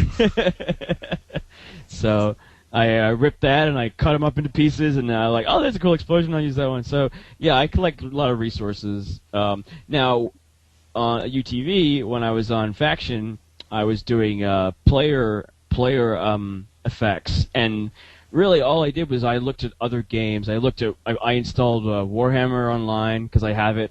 Never played it. I opened it for the first time to check out the effects, and then I also checked out World of Warcraft. Yeah, World of Warcraft is a good reference to. City of Heroes I checked out that. I checked out the Lineage game, I think it was. But generally, I looked online all the time, seeing what other people are doing for these different spells, because a designer will be like, okay, I want this effect, I want it to be a bubble, like Dragon Ball Z, but I want to have spikes that come out of it. Meanwhile, I want this aura that's not fantasy-looking, but kind of mystical-looking coming out of it and going into, a tornado. It's kind of the description I would get. That's tough. And then, I understand that. Should be no problem in Cascade. So, where do you start? I don't know. Well, he should. So what's nice is the designer that I worked with at UTV, he used to give me Dragon Ball Z videos and say okay, I want this, and I'd What an asshole! Let me just say. At least he's giving reference. Yes. Yeah, at least he's giving reference. Yes. But Dragon Ball Z, really? Yes, Dragon Ball Z, and then a little bit of this. Yeah, I think this particle effect must last for 14 episodes. Yeah. Yeah. And another one would be I want the photon torpedo from Star Trek, but it can't look like a photon torpedo. It has to look like a fireball kind of style. And then I was like, okay, so what about if the fireball is dripping with stuff and shooting across, and it's making a trail as it goes across? And he's like, yeah, do that. And then I was like, okay, I don't know how I'm going to do that, but I'll get back to you. So things like that. You gotta really think about how you're going to do stuff. And so, Lee, the thing I find most impressive about VFX artists is not only do they have to make so VFX is next to, honestly, I think character is the most out there, popping in your face, intense shit that you can do for a game. The direction for that, I know, can be incredibly vague, but one of the biggest considerations you have that I imagine not a lot of people will really appreciate is the technical constraints under which you work. So on top of making shit look good and have it be in front of players all the time, usually be like up front and visible in every screenshot and every video, you have to make sure that shit both looks good and will actually run at a reasonable frame rate. Yeah. On a technical level, like, what kind of considerations go into keeping shit looking amazing but keeping it under frame rate without it getting out of control? Okay. All this overdraw talk. Man. Oh, overdraw, yeah. Man, if only we had overdraw on Faction. Anyway, so like on Faction we didn't have at BioWare they had this wonderful overdraw tool which showed you the draw calls, and sadly on Faction we didn't have that. So it was really me saying, okay, counting the number of polygons, number of sprites being drawn, and saying, okay, 10 is reasonable for this effect, or like 5 is good for fire. Eventually we got statistics, but that was a lot of me guessing and constantly playing the game and like running into an area full. Like when we had like 100 players all casting spells, every single one of them in the forums was like, oh my god, this is killing my frame rate. Like there's one that I made called Death Blossom, which you may know what movie that's from. I actually don't, because I suck. It's Last Starfighter. Oh god, I haven't seen that in years. Wow, great I remember reference. reading this. It's where the ship spins around, but Yes. I watched that movie a bunch of times as a kid, but I've forgotten so many things from it. Well, this one effect called a Death Blossom, and it pretty much destroyed everybody's computer because I made it so it was like it would take up the entire screen. I'm trying to find a there we go. There's a picture of it.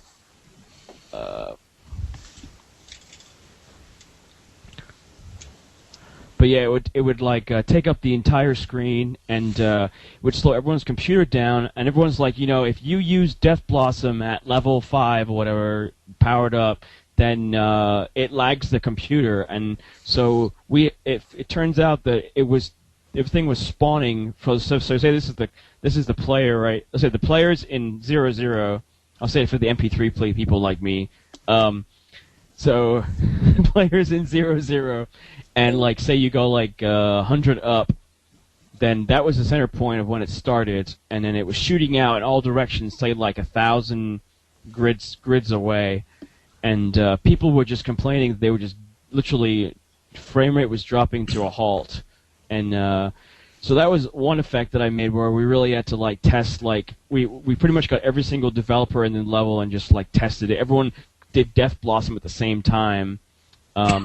Wow. It was kind of sad because I had an Alienware computer, and everyone else had Dell Vostros, which are like the worst. Which is like I've never even heard of a Vostro. That sounds like something like a Vogon would write poetry about. Yeah, it was like they had like 260 cards, like 260 vanilla, and I had 260 GTX with a gig of RAM. You have an unfair advantage. Yeah, so it was like, and they were just like, all these people were like, because we used to fraps everything, like everything I did we frapsed, and so that people would cast that effect and I'd be like, oh, I'm 60 frames per second, I'm fine, but like, everyone else in the room is like complaining of lag. I love the idea of you being able, like, having the one powerful computer in the whole place, just running through a level, spamming the hell out of that, just making everybody blue screen. It's like, tra-la-la-la-la, bam, bam. Well, yeah, it was, sadly, I had the worst computer when I got there, and then my producer next to me, her name was Anjanette, I used to thump the table every time I used to crash, because I had a memory thing on the top that said, Photoshop's taking up this much RAM, and then like at max taking up this much RAM, and when I'd get to that breaking point, like a max, it would crash, and I'd thump the table like really hard and make my like coffee cup jump. I was like, God damn it, And then she's like, you crashed, didn't you? I'm like, yes. And then I put a strike every time I crashed. So eventually they actually bought me a nice computer to do the work on, so that was really good. I can't find a picture of. Oh, it's a good picture. What's that? That's kind of small. Let's see. Well, as far as effects go, man, I've been at plenty of companies where look, it's small enough that we don't have a dedicated effects artist. Yeah, there's something like I made right there. That's Look, from he's Faction. posting pictures. Yeah. You can kind of see it. Let me adjust the thingy here. The thingy. Maybe not. That's not Death Blossom. That's actually another ability. But you see, the designer said to me, "Okay, well, I want it to be these spikes, ice spikes that come out of it, and I want to have lightning and some kind of view going on, and electricity coming out of it." And so, this one, you can tell. So right here, what I did is, let me break it down. As I essentially took a geosphere in Max and took all the verts, and I used a chamfer on them, and then I just extruded them up to make the spikes. And then for the lightning, I used a program called Filter Forge, which I actually bought, and I made them buy for me too. Filter Forge is awesome. It's like snap. the effects tool heaven, essentially. What's great about Filter Forge is you can go on the website, you open up the program, and it'll bring up you open up the program in Photoshop, and it brings up a blank template, and then you can actually go to their website and type in, say you want to type in Dragon Ball, which is something that I made, and then you can actually make that using the different. It's all node driven, which is really cool. And there's a cat on the screen right now. Holy crap. Gizmo, meet Gizmo-san. Hi there. Let's see if I can share this real quick. So this is Filter Forge. This is Filter Forge 3, and so this is what I used to make the base effects anyway in that particular. So you can do all kinds of. See right here, I've got my my little ball that I made in Filter Forge. Now, how I built this is you go to the filter editor, and I don't know if I showed up or not. I think I have to hold on a second. Dude, side note, this is so awesome that you're showing that. I don't think.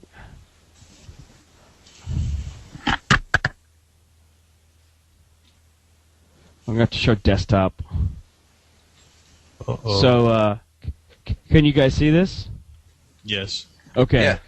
So, this is Filter Forge. This is essentially, so what it does is if you go to Component, these are all the different values you can do, and you can just drag the blocks and drag this over, and then, so this is like the building block of everything you do here. And so, right now I have a Perlin noise that goes into an offset, and then you got the curve, and you got the blur, and so that's to do the lightning. And then if you scroll out, it's essentially Maya with node based. So right here I've got the gradient, which I made into a circle. There's another circle. Then I have the lightning going into the circle. Then I add some blue color to it, and eventually you come out with that. Wow. So so just in terms of the whole pipeline, once you develop everything through here, what are the next steps to get into the game? Oh, so this is good for doing billboards. You can animate it if you want to. You can also, if I get out of this, cancel. No. So you can also make. Yep, you can also make flares as well. There's also all kinds of if you see another good one was miscellaneous, is it? There's electricity. This one's built into it. You can go down to settings and you can go to size and you can make it any size you want. And then you just hit seamless tiling and it's tiled. Oh, nice. Wow, that looks pretty hot. Then they've got some other ones like under miscellaneous. So you can actually go on the website and you can download other people's stuff that they've done. So like for example, like this lightning right here. I downloaded this person's lightning that they made, and then I went ahead and I gave an alpha to it so I could use it in my work. So what's loading in the bottom left? Those thumbnails.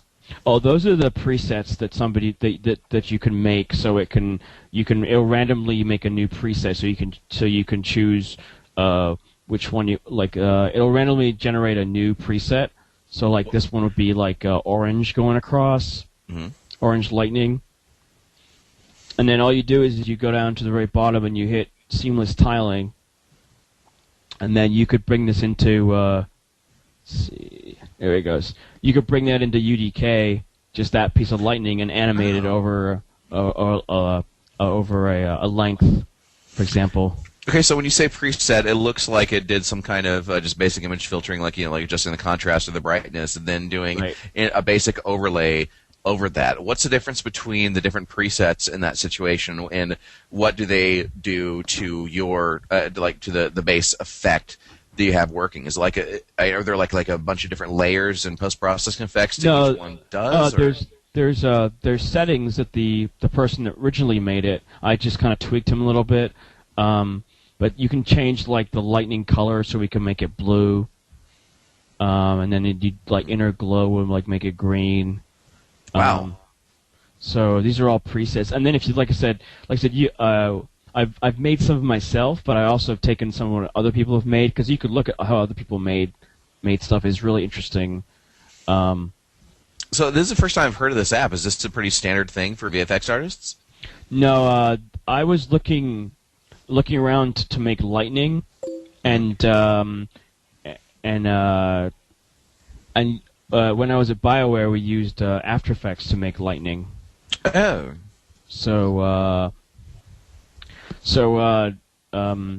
And I couldn't afford After Effects, so I was like, well, there must be some other. So I typed in a lightning into Google, and then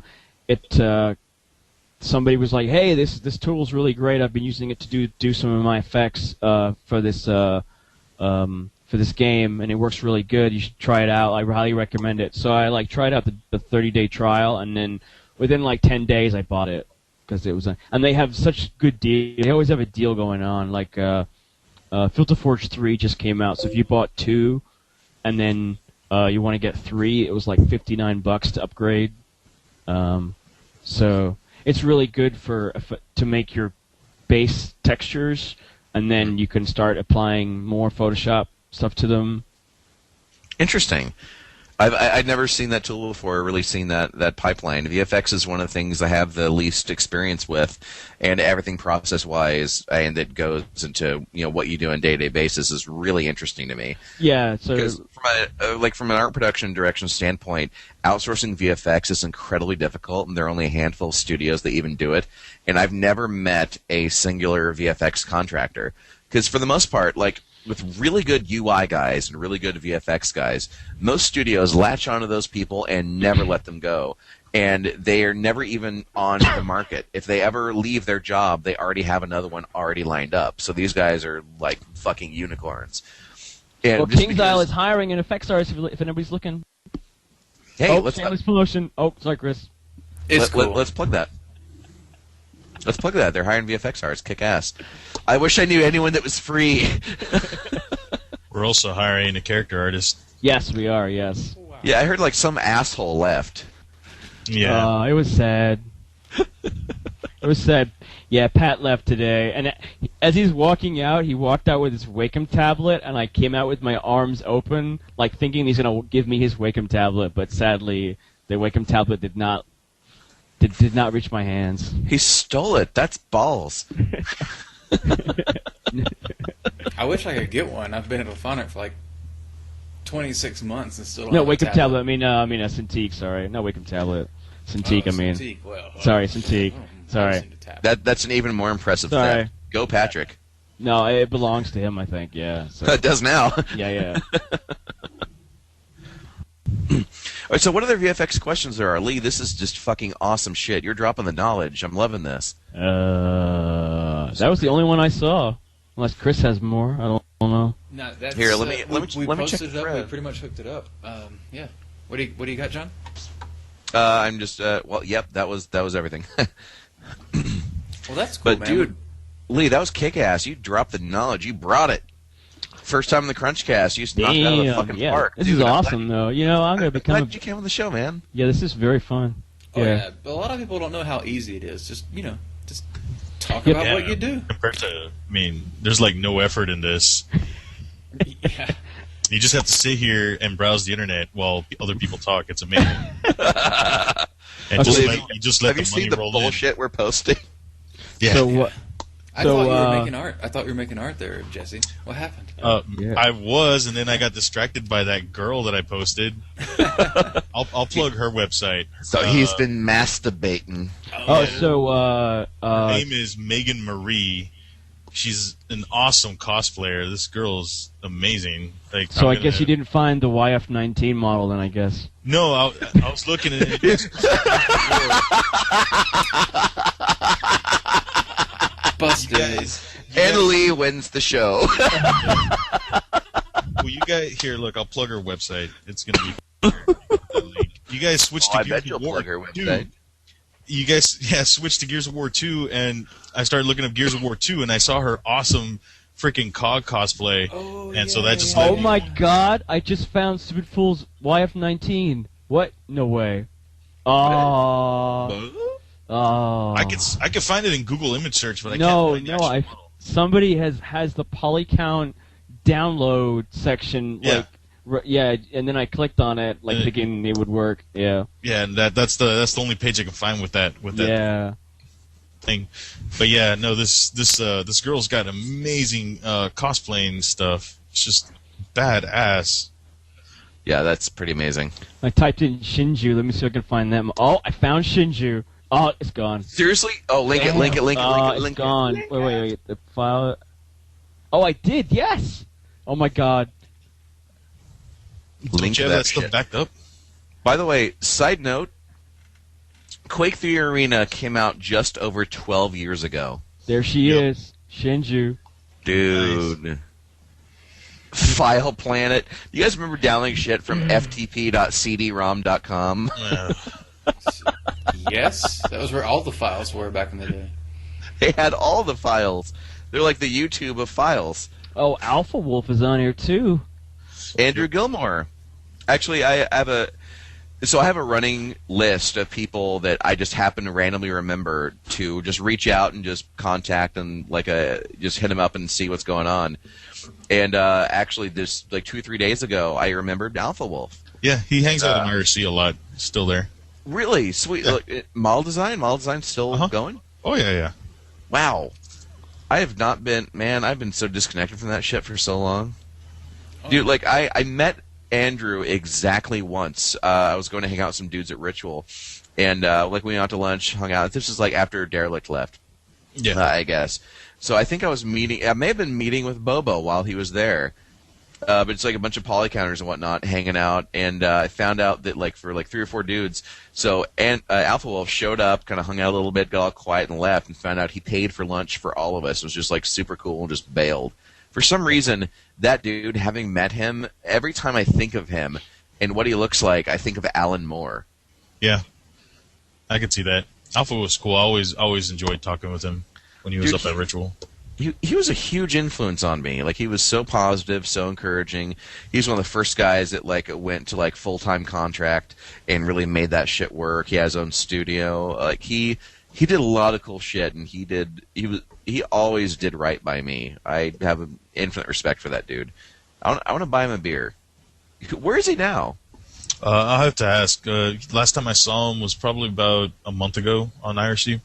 That recently? I know- Cool. Yeah, he's been working on some of his own stuff, but I can't remember right now what studio he's at.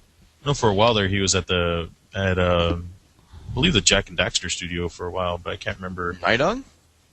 Which one? Naughty Dog? Yeah, he was there for a bit, but I can't remember when he left. Oh, dude. Okay, so I'm looking at him now. So he was at Naughty Dog for a long time. Went to Steel Penny. Went to Frozen Code Base. And now he's doing his contract thing again. He is in Green Bay, Wisconsin. Yep, sounds about right. So it sounds like he loves shitty places to live. Man, that guy's awesome. But he goes by Old Wolf now on IRC, and that he worked on Bad Dudes, for like the one of the versions of Bad Dudes. I can't remember. That was the first game he shipped.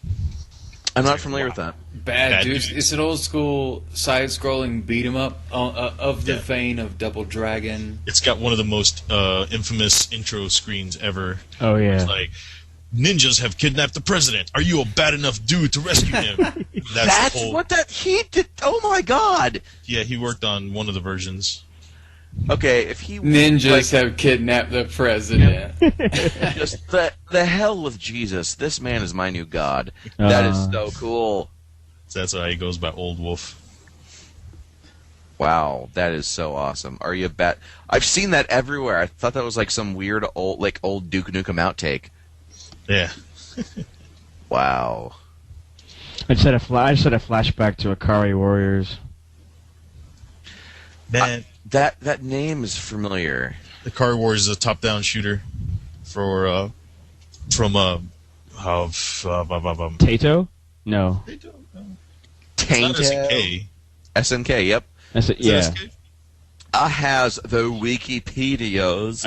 I should know it. I worked on Yeah. the Classics collection. Oh yes, that's right. See- I have that on PlayStation 2. See, known simply as Ikari. Did you buy that? Parentheses, I did literally- buy it. Yeah. SNK Arcade Classics. Hey, I gotta. I used to own a Neo Geo when I worked at the No, I game know. store.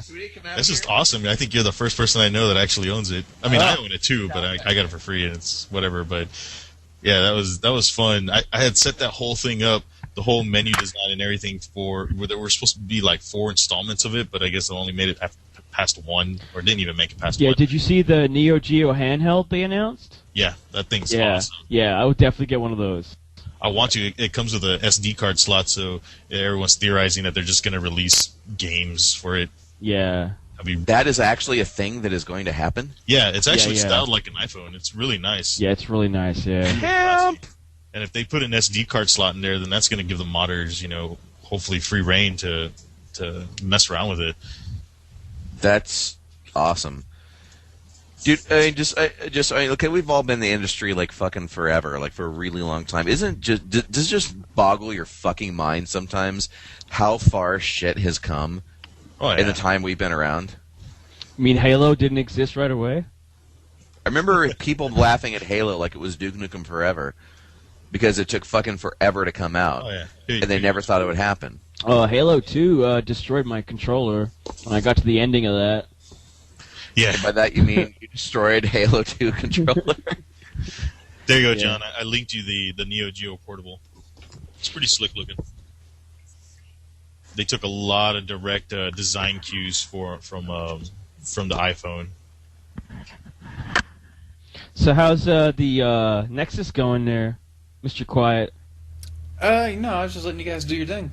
So he's It's coming out. canceled. It's coming Out out of soon, job. February 29th. You buy this game, get the house party, get the Xbox Live, get the arcade, get that shit going. You wait a little bit. Comes out on PS3, comes out on PC, get on Steam. Jesus Christ! Oh, one second. Bye. So I'm no, looking it's, are we gonna have some mod tools in there for me to like make it look like My Little Ponies? I don't know. I don't know what to say about that for sure. Okay. It's That's one of not a those mod. things That's really, what it's shipped with. It's really outside of my hands. I don't know what to tell you. Let's see. But yeah, Man, See, Chris, one day your dream will come true, and you'll finally get to work on a Dragon Ball Z game. ugh. Nightmare. See, I really miss like the companies giving the mod tools. Yeah. Well, It's become- it's- our mod tools are CryEngine 3, so Right. But I'm just saying is that like I bought Bulletstorm because it's an Epic game and Epic always releases the mod tools, and there was no mod tools, and then Well, that was actually People Can Fly. It was only Right. Like, But it- yeah. right. You know. But no, I get your point. Yeah, and I know they've got UDK, but I'd like to mess around with your other tools, and I'm looking forward to the the Skyrim tools, because that's going to open up the whole world essentially. You know, are they not out? I don't know if it's out yet, but that My Little Pony one cracked me up. Dude, have you seen the Macho Man Randy Savage one? Oh yeah. That's the first. That's actually the first and last Skyrim mod I saw on YouTube. I decided after seeing that, I really never need to see another one ever again. Pretty much. Yeah. You're set. It's gonna be. And then did you see the multiplayer mod for Skyrim? That looked really good too. That's a thing. Oh, the Skyrim Online thing? Yeah. Yeah. How do you add multiplayer as a fucking mod? That is so... They're trying, man. Next level. There's this one mod that's really sick that lets you build your own towns and populate it with NPCs and set up economies and war with other cities. It's pretty intense. Yeah, I was kind of disappointed because for Battlefield 3, Bad Company, they were supposed to release the mod tools and they never did. And that sucks. But if I understand that, it is Frostbite is their baby, so they don't really want people to mess up, their stuff. Sure. I was hoping that Rage would release a mod tool. They're supposed to. That's what they tweeted about. So, fingers crossed for Rage mod tools. Well, since they've been with Bethesda, they've changed. They're not even doing like the engine licensing thing anymore. It's freaky. Oh yeah, it's weird.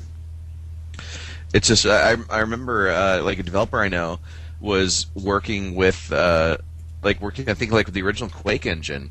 They're making that a thing, and they're trying to get support from id. I guess it was like in the middle of them getting bought by Bethesda, and then all of a sudden they just dropped off the face of the earth, stopped offering support, stopped doing anything, stopped answering emails. They just fucking disappeared. I mean, this was like the premier game engine company of all time. I mean, they started, they made it, that was their thing, and then just now gone. If I understand, Rage really didn't do shit, which is a shame. Well, as far as like I have a friend at Guildhall, and so he's modded like Half-Life 2, and he did a UDK, and he did Fallout 3, I think it was, and so. As far as like people learning new technologies, shipping with editors is sometimes a good thing for teaching wise, That's awesome. Yeah. Well, it's what you can do. What you can do is you can release an editor for a game that's awesome, and get involved in the community and make it something that people almost have to use. Like if you're a major engine, like the UDK platform is the best, and luckily Crytek has accepted it with the CryEngine. They're releasing that, and it's all coming out SDKs and blah blah blah. Have a good time. But just releasing an editor, man, that's you're building the community around your company, around your engine. So other companies can say, "Oh, there's a lot of people that know how to use this engine. We'll license this engine." Yeah, but I mean, I guess we're at a time where it just takes so much to get a character into the engine. Very difficult. It's insane. I mean, the way it used to be back in the Quake days, I mean, it was fairly simple. I mean, well, at the time it was so complex, everyone was trying to wrap their minds around it. But when you really think about it, it's just the amount of work that goes into creating characters nowadays is just insane. It really pushed it off of people's hobbyist lists. Yeah. Making them back in the days, it was easy. These days, like, nope. Yep. Yeah, it took me forever to get that cloth thing to work. Wow. Yeah, I'm glad we finally have a VFX artist on the show. I mean, it's like that's like I said, that's something I have very, very little experience with. It's really interesting, like actually getting this perspective in the side of the industry I've really never dabbled with much. I've outsourced VFX once, but I barely understood it. And actually, Lee, I'd sort of like to get your opinion. Oh God. I like tea. I like turtles. Yeah, I was gonna say. I like head cola. I like lamp. But so when I was outsourcing VFX, I didn't know what the fuck I was doing. I barely knew how to use the tool.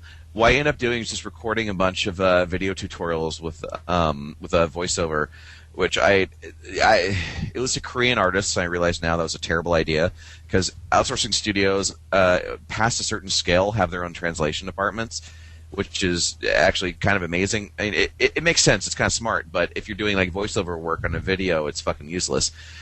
But the other thing that I did was I had concept artists map out the VFX. Like I would have them do cool. like, okay, here is a fireball. Here are all the different stages and motions and movements. I'd send them screenshots of the avatar or like the main player character, and I would have them basically like, okay, for like a fireball, like here's where you start. You're gonna move your hands back, do like an underhand throw, and this is like the shape's gonna make. It'd be like 5 keyframes of the animation of the particle effect that I was looking for, and showing it at like I'd have differently defined stages. Like here is where it is the initial build. Here's where it is here's where it's going to be expanding. This is the projectile. This is the explosion. To show like 2 or 3 keyframes from each of those different stages mapped out just like horizontally, showing like here's fire, here's ice, here's here's the holy magic, here's dark magic, that whole thing. But I'd have the concept artists just do like rough, just basically just the keyframes from those animations with whatever tools I could give to them. In terms of creating, I wouldn't even say concept art. In terms of describing what you want in terms of VFX, is that something that would be helpful to you? Is that too much information? Too little information? Is that too limiting? What kind of? I guess the main question is, what kind of information is most helpful and most meaningful to you when somebody is asking you to create a visual effect? Okay, so I guess. Well, I guess if you're question too complicated. Yeah. Sorry. My brain. I'm sorry, but all I heard was like blah blah blah something blah blah blah. So anyway, so like reference from like Dragon Ball Z or like videos of like it really helps when like the purple thing. Make it like in that movie that you remember in Godzilla when remember in Avatar when that scene was awesome. Do that. Yeah, it definitely helped when I had the designer say, "Hey, this is what I want it to look like." But I can imagine if you're outsourcing it, I'm sure that helped as well. Like even diagrams would probably help too, like getting your vision of it. You know what I mean? Because when you're outsourcing, you've got a day turnover or more before it comes back again, and then you're going to be like, okay, well that's not what I wanted. Whereas if you had visuals, that's actually good to have. You know, even doing like a little animatic, like you just said, that'd be really good to do for somebody that's not on site. You know, so. Okay. Cool. All right. That was the coolest laugh. I don't know what you're laughing at, but that's cool. You closed your chat. That's why. Oh. Yeah, I was just trolling something incredibly indecent. However, I was listening. Oh. So, okay, sorry for asking like such a motherfucker of a question. I know we're like really close to the end. But Chris, how are we doing? Yeah, I mean, we're at that point. Yeah, we can wrap it up now. We did a pretty good one. We nailed a lot of info. We got a couple of topics in. Pretty nice. Should be noted that I have King of Fighters right behind me. Yeah, I saw that. I have that poster. Yep. That's a pretty sick poster, though. We got a lot of swag from SNK when we were doing SNK. Oh. I got a lot of like really pictures. I got a lot of the high res art from them and stuff. It's really nice stuff. I've always loved SNK. I used to have, when I worked at the game store during college, I had a Neo Geo system, and we used to get the games in on trade-in. So people would buy them for like $600, and I would get them for like $200. Yeah. So nice. So I had like Samurai Showdown 1 through 4, and I had like do you remember Top Spin? Yeah. Yeah, I had that, and I had that Nam game, Nam. Yeah, Nam 1975. 75, I think it was. Yeah, or 76. Yeah, whatever. I had that. and I had a little memory card. And the nice thing was is so you pop the memory card into the Neo Geo, and then you'd play your Samurai Showdown and get all your settings all beautiful, and then you could go to the arcade and pop the memory card back in the arcade, Yeah. and it would have all your settings already done, or how many not achievements, but like your other stuff. So yeah, and then I sold that thing, and now I'm looking back and I'm like, I should never have sold that thing. Yeah. Oh. At TRI, actually, I owned a cabinet. I left it. Well, no, I went in on half of the cabinet, and I owned several of the games. Yeah, I saw that in the pictures of TRI. They had a nice Neo Geo machine. Yeah, we had two of them. They were really cool. But yeah, I definitely love my Neo Geo games, my SNK games. I just love that shit. Yeah, I still have my Neo Geo Pocket still. It's somewhere. Oh yeah. Yeah. Now we did, man. Working on the Neo Geo stuff was really neat because we got to see so much source for all their animated sprites and stuff, and they had such beautiful, beautiful sprites, and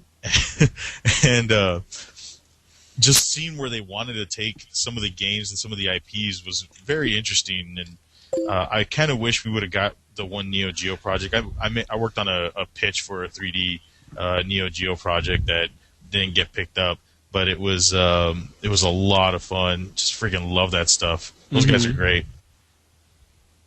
They took us out every time they would come in. They would take us out to go eat steak because it was their treat. Because in Japan they don't really have expensive steaks and stuff like the way we have here is so cheap here.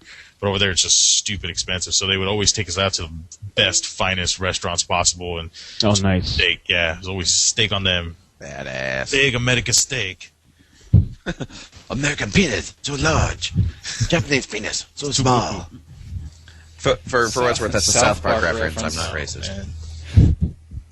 But by the way, just a quick something I want to call it quickly. Hey Lee, can you lean toward the camera and show off your hat and say something so your window will maximize? Hello. Blah blah blah. Look at Lee's CrunchCast hat. So CrunchCast listeners, if this were available on Cafe Press or a similar site, would you want a CrunchCast hat like Lee has?